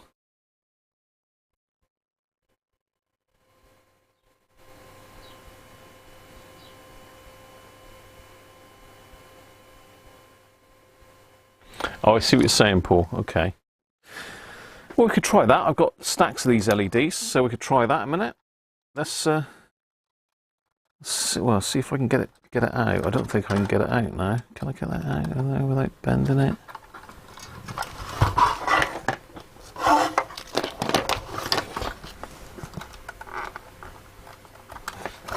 Oh, steady. Yeah, I should be able to. Okay, right. Let's do a philo flatto then. I've got to put some Kapton tape or something around that. So let's do what Paul says and file the end off. See if that makes any difference. Are we ready for a filey? Only us boys have spent 2 hours playing with their bulbs. I know. Let's do it then, Paul.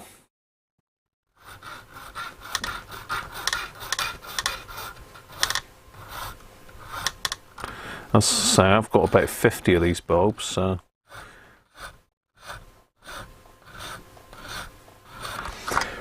I'm filing my nails as well, which is always nice.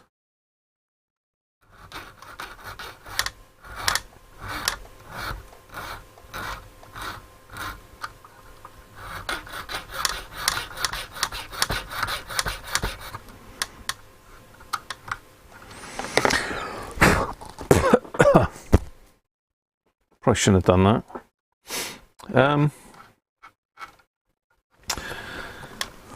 Let's just, let me think here. I'm just going to stick some heat shrink on one of the legs of this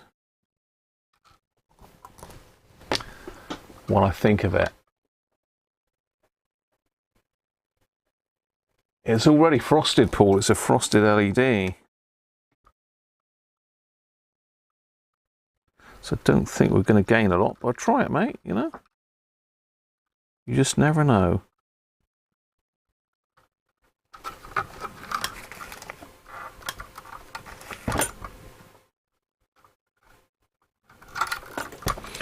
I need to tidy up this ground wire as well. It's pretty shocking.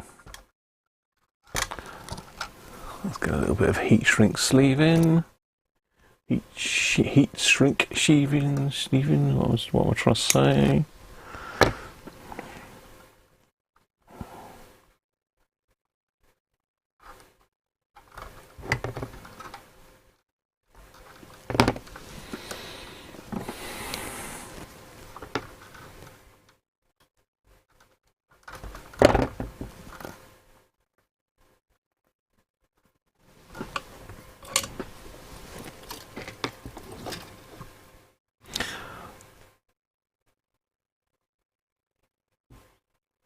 I'm still tempted to go the two bulb way.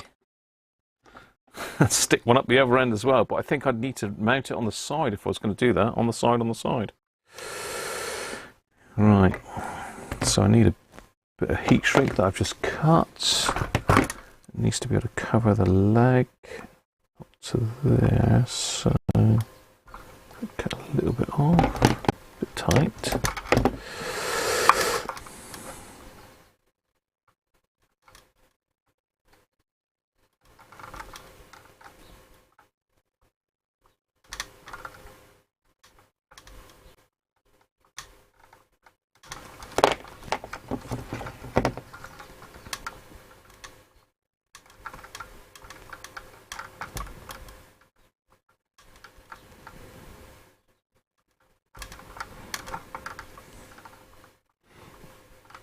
I'm just trying to narrow down this little eye that I've made, just so as the heat shrink will go over the top of it. That should do it.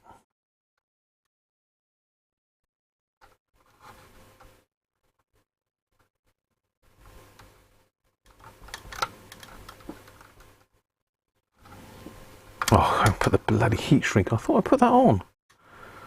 That's my favourite thing, that is, solder everything up and find that I haven't put the heat shrink on it to start with.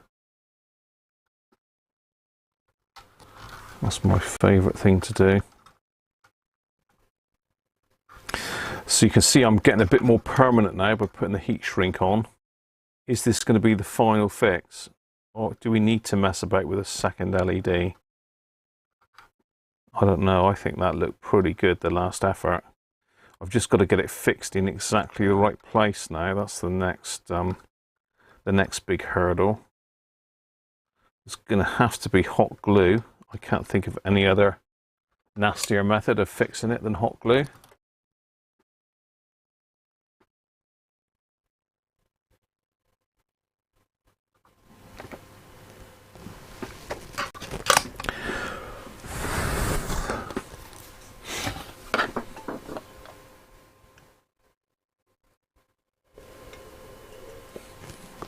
Put them in the freezer. Good old Jill.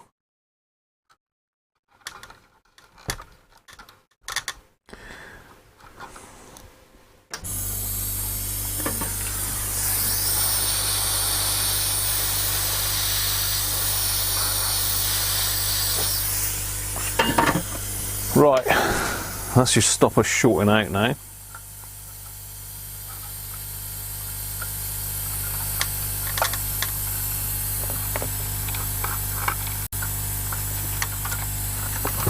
I've still got to work out a way of filling this up. It's a lot of gap to fill with hot glue, that is.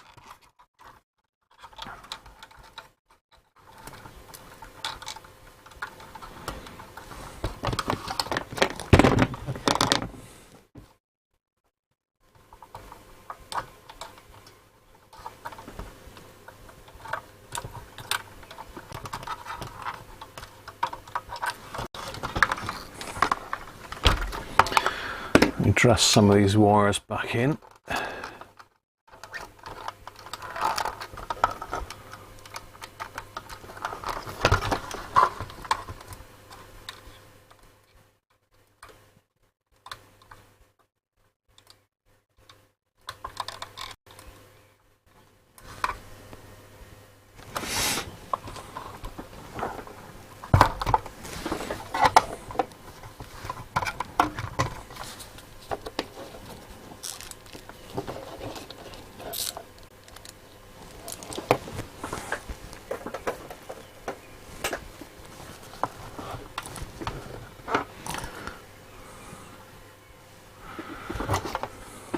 Okay.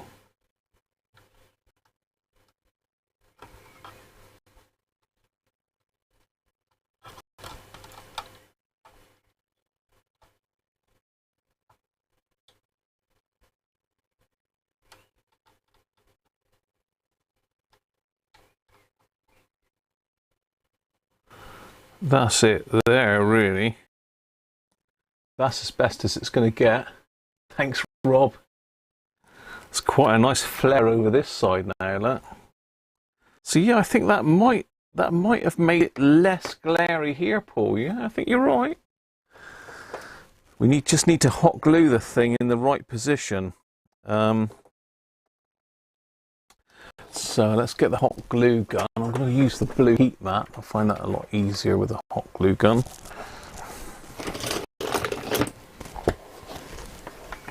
Thank you very much, Rob. Cheers, Rob. Shall I drink my last Father's Day beer?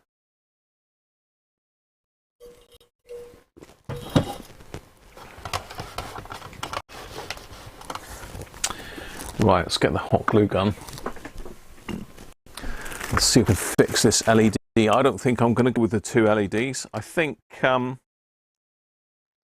it would be a good experiment to do with another one of the radios, but I think this one for just a momentary, or even if I rig up a 9-volt to go inside there, because I've got some ideas of possibilities. So I'm just using the blue heat mat. Don't put hot glue over the flat bit. I'm going to put hot glue in the back, Paul. I'm not going to go anywhere near the front, because in the back of the radio there's a big void where that old connector went. There's like I think you can't really see it there on the camera, but there's a hole. If I can just fix the wires in that position exactly, then that'll hold it in place, is what I'm hoping anyway.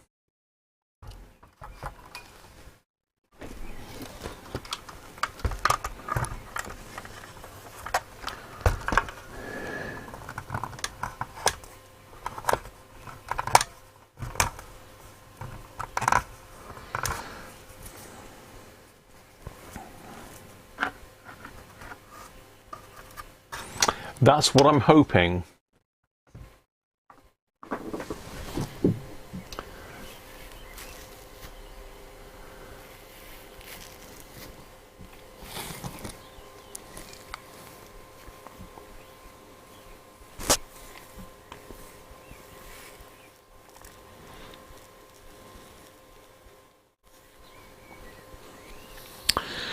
Just wait for the hot glue gun to get up to temperature. Could be about an hour because it's only a cheapy old Stanley thing. It's not the best. I've got an Arrow one somewhere.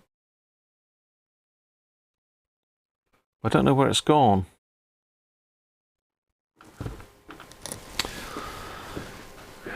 Right.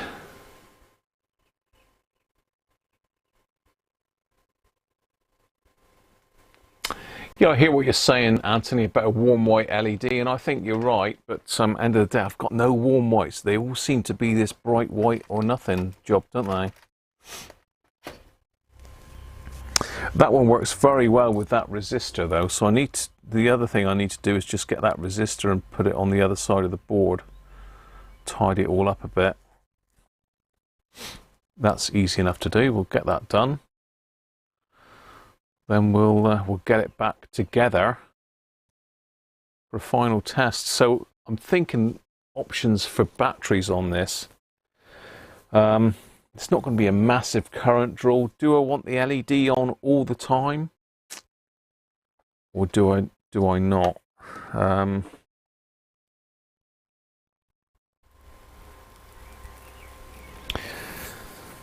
I'm just wondering whether I could make up a battery pack, because I don't really want to be using 6 D cells at a time, because that gets quite expensive. I'll be better off really pairing up or tripling up in parallel some PP3s. That's what I was thinking.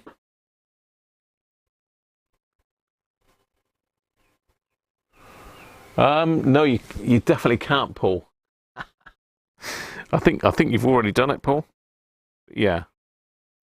If no one's seen Paul's video on a very rare R200, then crack on over. I suspect everybody's seen it, Paul, to be fair, because I think we've all got the same subscribers, really.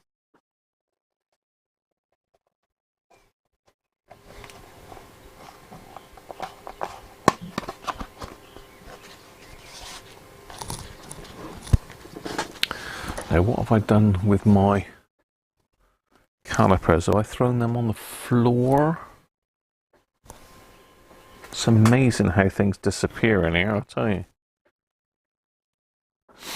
We've got a bit of action on the hot glue gun, right?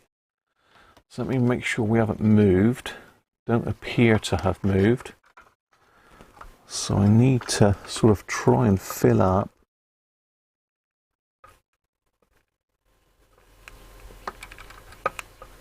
This hot glue gun is absolutely, wow. Words.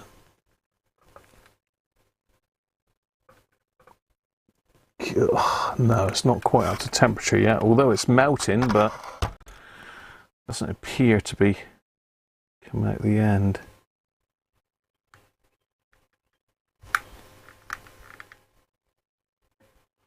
Do we have a blockage, Houston? Yes, we do.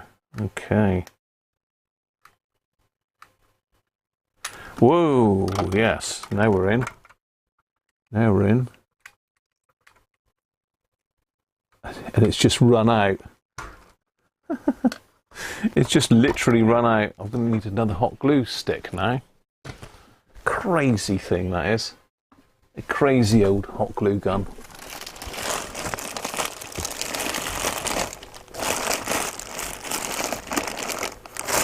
Right, see if I can find, where's my hot glue sticks now? Not my poo sticks, my glue sticks.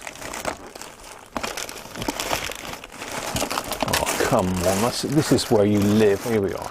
Here we go. It's getting short.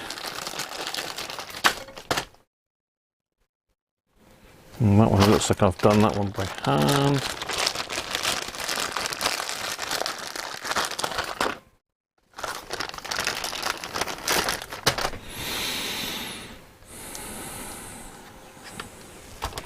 Right, now we're going to fill her up.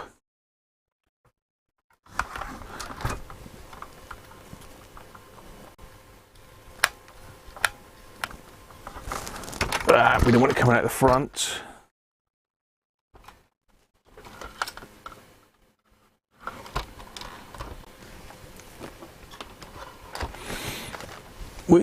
Get off.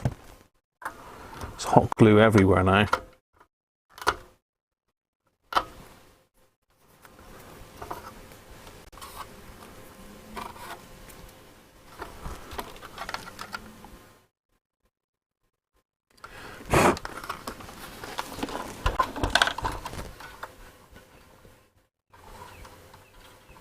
Oh, no, still not gone off. Don't pokey. Leave it. Leave it, Graham.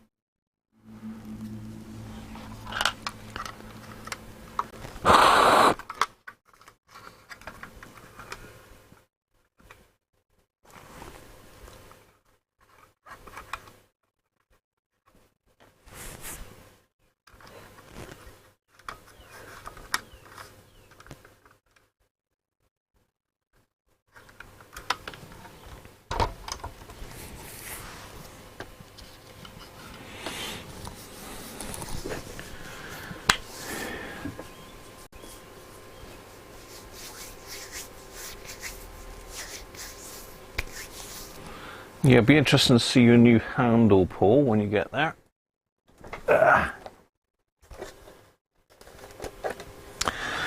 So the back of the radio,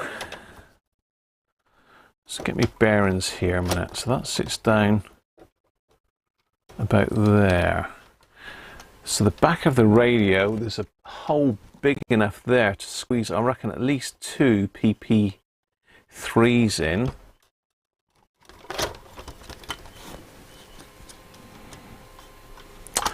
Or the other option is to join onto these tabs with our positive and negative and stick them up in there. That would be easier for replacing them, I think.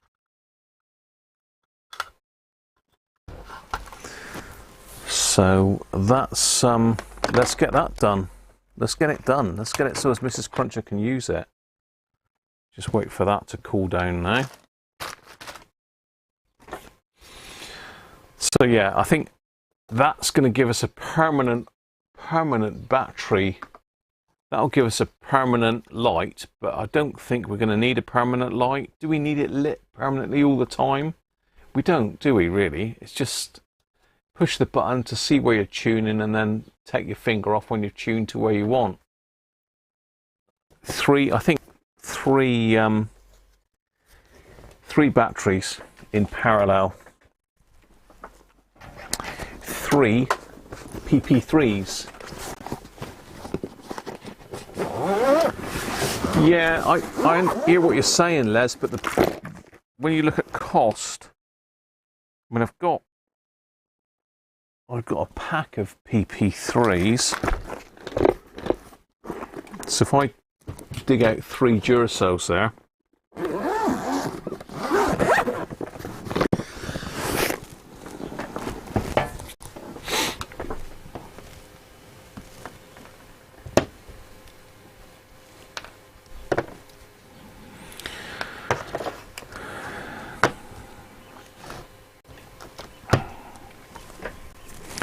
So we want some battery clips.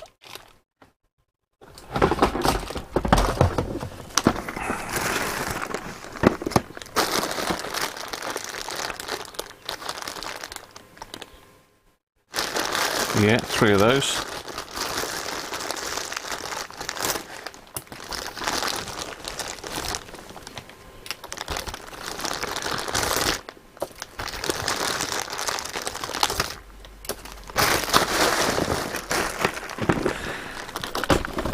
Battery clips.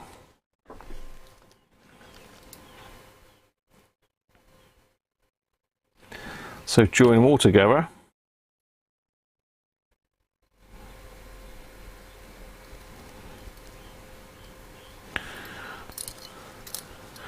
And poke them out the holes and join them onto here. And we've got, in fact, I could probably get 4. In fact, probably more than that. How many could I get in there? It's a huge hole. Let's not elaborate. I mean, how many in parallel could I get in there, look? I mean, how long would that last?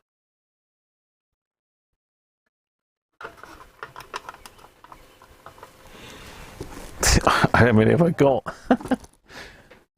I'll have to go into my other box for more. No, I've only got 4, so I could parallel up 4. But I mean, these are rechargeable.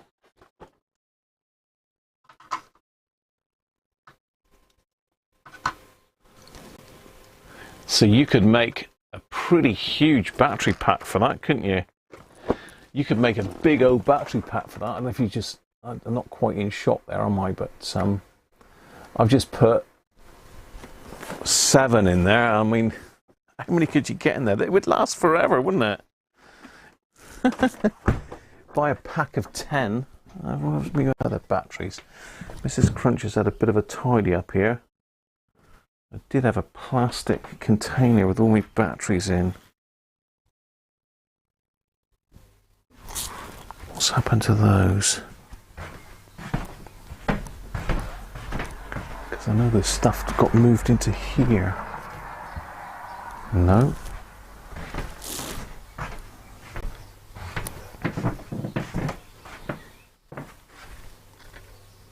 Oh, I see it. Okay.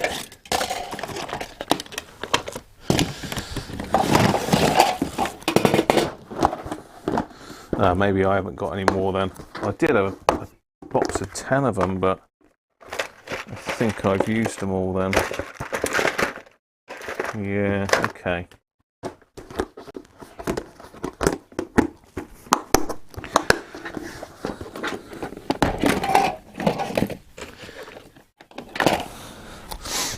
Yeah, it looks like I've used them all. So all I'm getting at is you could have a fair old bank of batteries in there, couldn't you? Don't you have any 18650s? Yes, I do, but only a well, I say that I've got quite a few. So what the trouble is with 18650s, you can go either under or over, can't you? So these batteries up here are 18650s, but they're about 8 volts charged.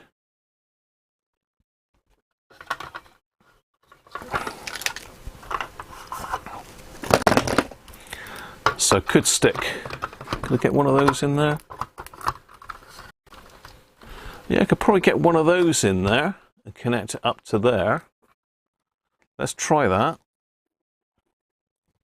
So this is one of my rechargeable lithium ions that I made up, and this one is, I think I've charged this one up. Let's have a look what sort of voltage is in it. Because that would give me a rechargeable solution, wouldn't it, really? I did charge these up the other day, so what have we got in? Oh, I know. Yeah, that's right, okay, I'm in the wrong hole. Thank you.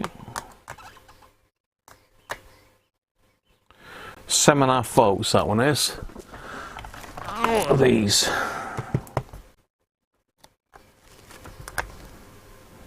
7.6. Yeah, they're around about that.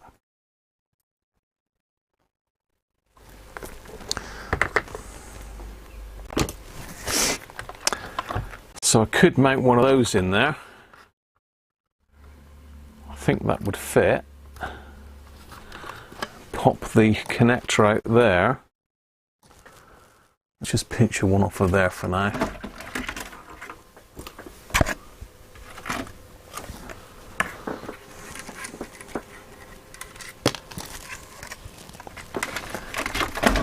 But how well would it run it with 7.5 or 7.4 volts? Let's have a look. So 7.4 volts. I haven't got the speaker connected though, have I?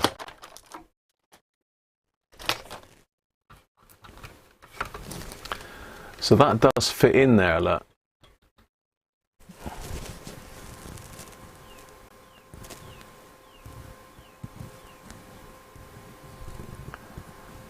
You mean the PP3s, Derek?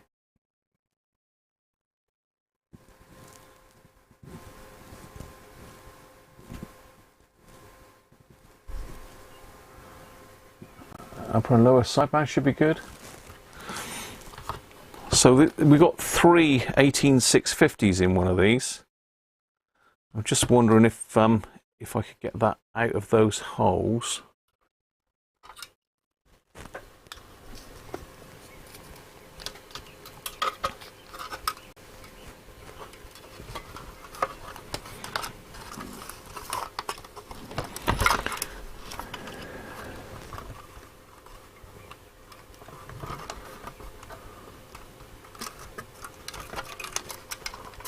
Yeah, easily have enough there.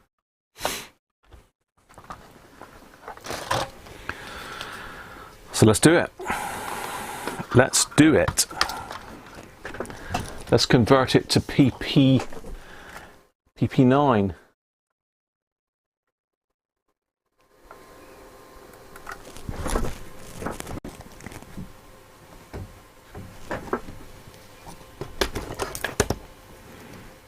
Extend these a fraction.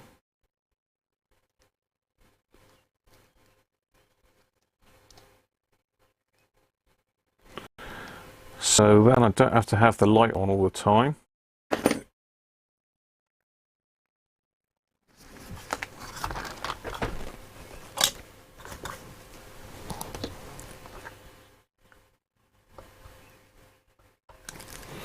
Bit of flux. And I might be able to use my rechargeables on it, in which case I'm not buying loads of batteries all the time, even better.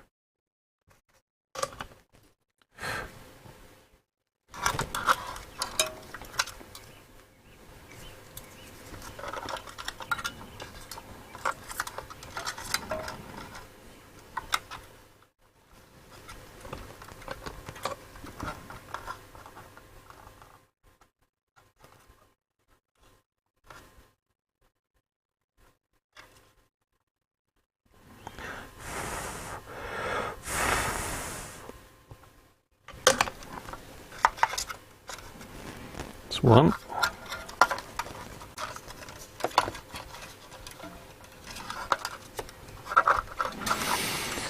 I'm going to have to secure them somehow to stop them getting pulled off. So although I'm not, I would be fine. I know someone that may be a bit heavy-handed. Hope she's not listening. I'll be in trouble if she is. Okay.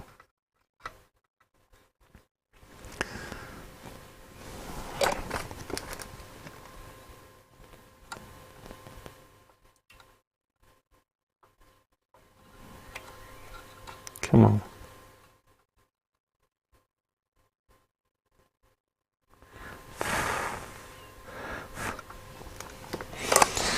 Right, how can we secure that so as it doesn't keep ripping off every time it gets a tug?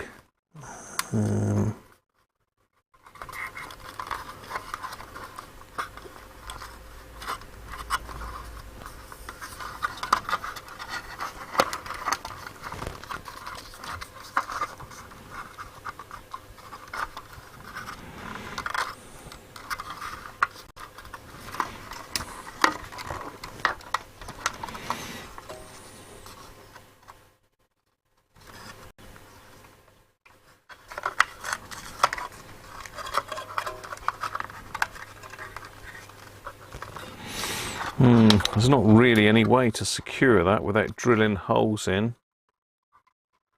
Drill a hole to put a cable tie in. Just let me try it, make sure it's turned off a minute.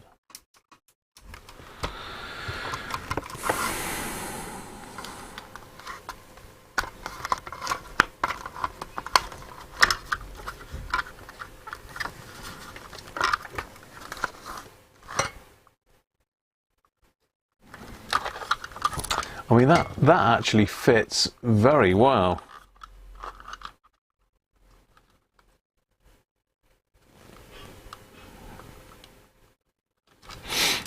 Okay, we need to get the, that should have set by now as well. So we've got our light. Let's get our case up with our,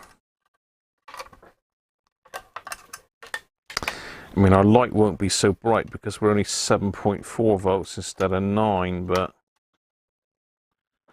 let's try it.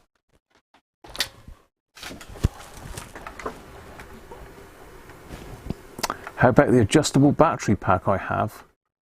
What adjustable, pardon me, battery pack is that, Anthony? Les is saying it wouldn't run too good on 7.5 volts. Okay.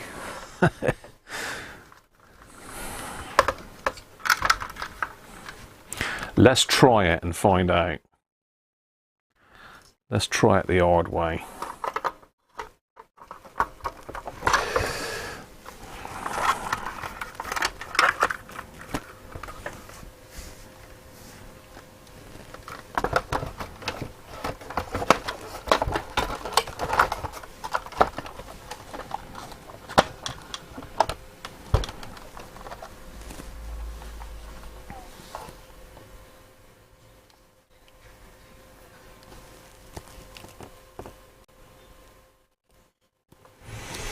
Right.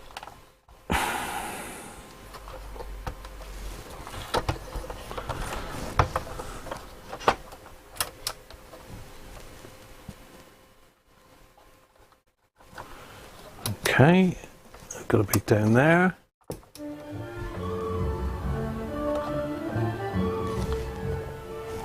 That works, look. Classic FM.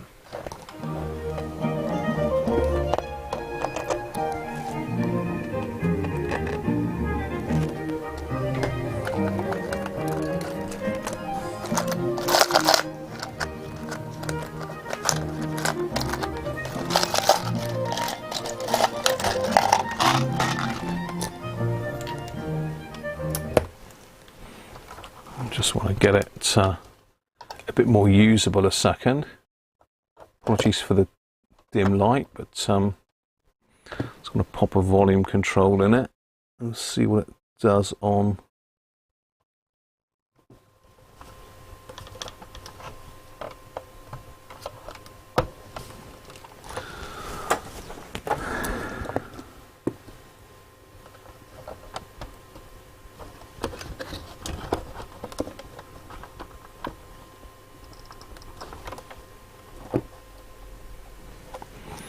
Right, just going to sort this lead out behind because it's not great.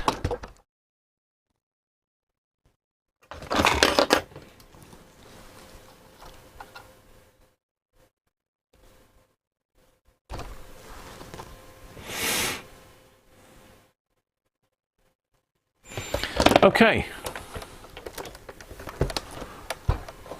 I've got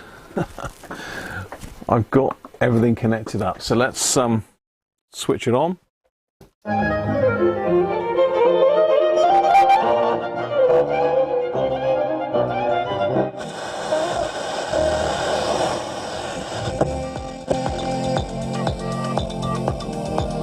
Sounds fine to me. Oh, hello. Hang on.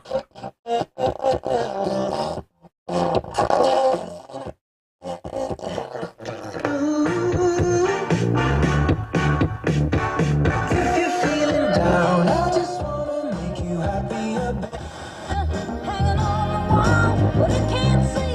I come to keep the railways running. The government says it...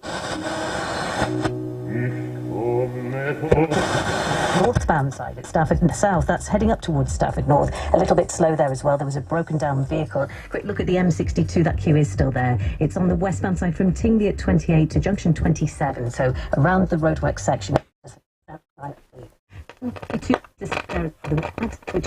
210 at Tamworth to 9 at Coastal. That's the scene of it. There's still something happening occasionally. Southbound M40, the M25, 13 Staines to the M4, and that's at junction 15, queuing clockwise, anti-clockwise towards the Coastal slow as well. Back with more for you in an hour. This is BBC Radio 2, Paul O'Grady. Now, contain yourselves, dear listener. I've got another hour to go.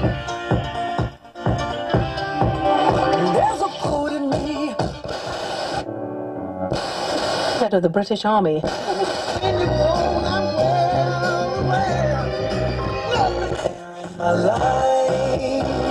Today's start is down 4 for future Drake 10.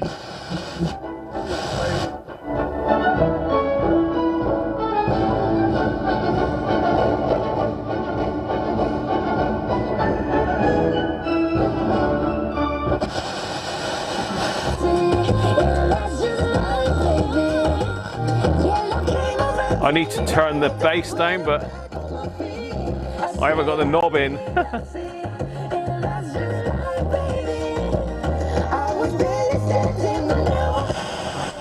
Of 1968. Well, at number 40, down 1, Where Is Tomorrow? It was Cilla Black. New at 39. There they are, Marvin Gaye and Tammy Terrell. Ain't Nothing Like the Real Thing. Non-mover It's hellish heavy on bass. Got me feeling like I wanna be that guy. I wanna kiss you. And I step outside and I take a deep breath And a final light. Whee! Look at that. That is sorted. Well,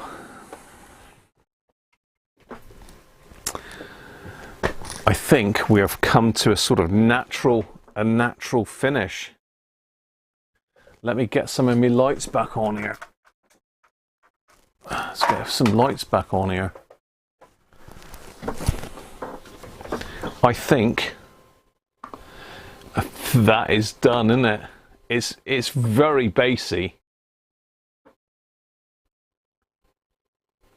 Very, very bassy.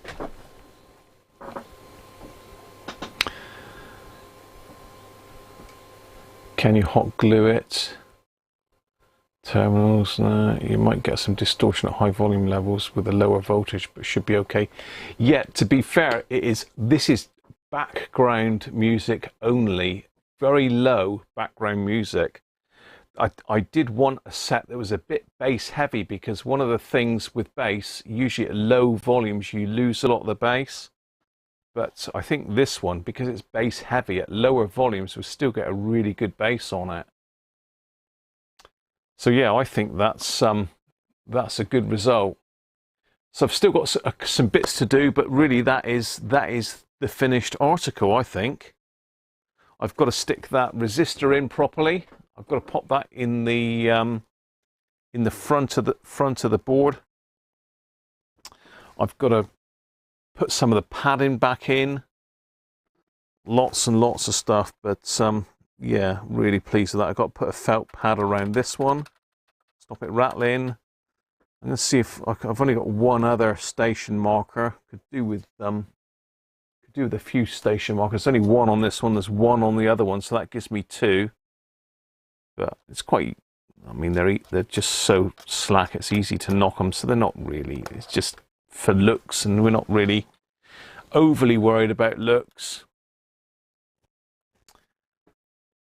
So I think that is a job done. I think we'll be well pleased with that. End of the day, it's going in a tent. It's going on background music quite low.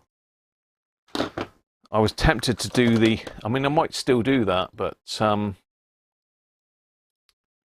not sure. I think I might keep it to the to these because that seems to work really well with the rechargeable PP9, so I think that's pretty good. Proper job. Yeah, thank you, Timothy. So like I say, that's probably it for now. Next week I have got a Volve radio, and it's one that's come in, as I say, from a customer. Spoke to me a while back actually, and said he was coming down this way on holiday and could he bring a radio for me to have a look at. So I said, yeah, of course.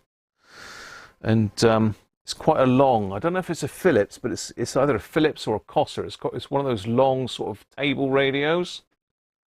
I'm sure you know the type I mean, and that should work out nice. So it's going to be a case of popping some new caps in it and checking out the mains lead, making sure that there's nothing that's likely to catch on fire in it, really. I think that's about it. Future-proofing it. So that'll be for next Sunday.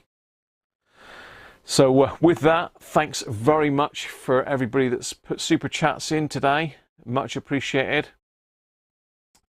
And I think setting it to subscribers only, because most people that watch this show are subscribers anyway. So I think setting it to subscribers only for the chat has worked well. We've had no spam or anything come in today at all, so that has 100% cured it. So I think we will try Rich's text-to-speech program maybe next week. So I'll get in touch with Rich from Bristol in the week and see what we can sort out. And we might give that a little trial next week as well. So cheers all. Thanks very much. And I will catch you again on another one very soon. Bye for now.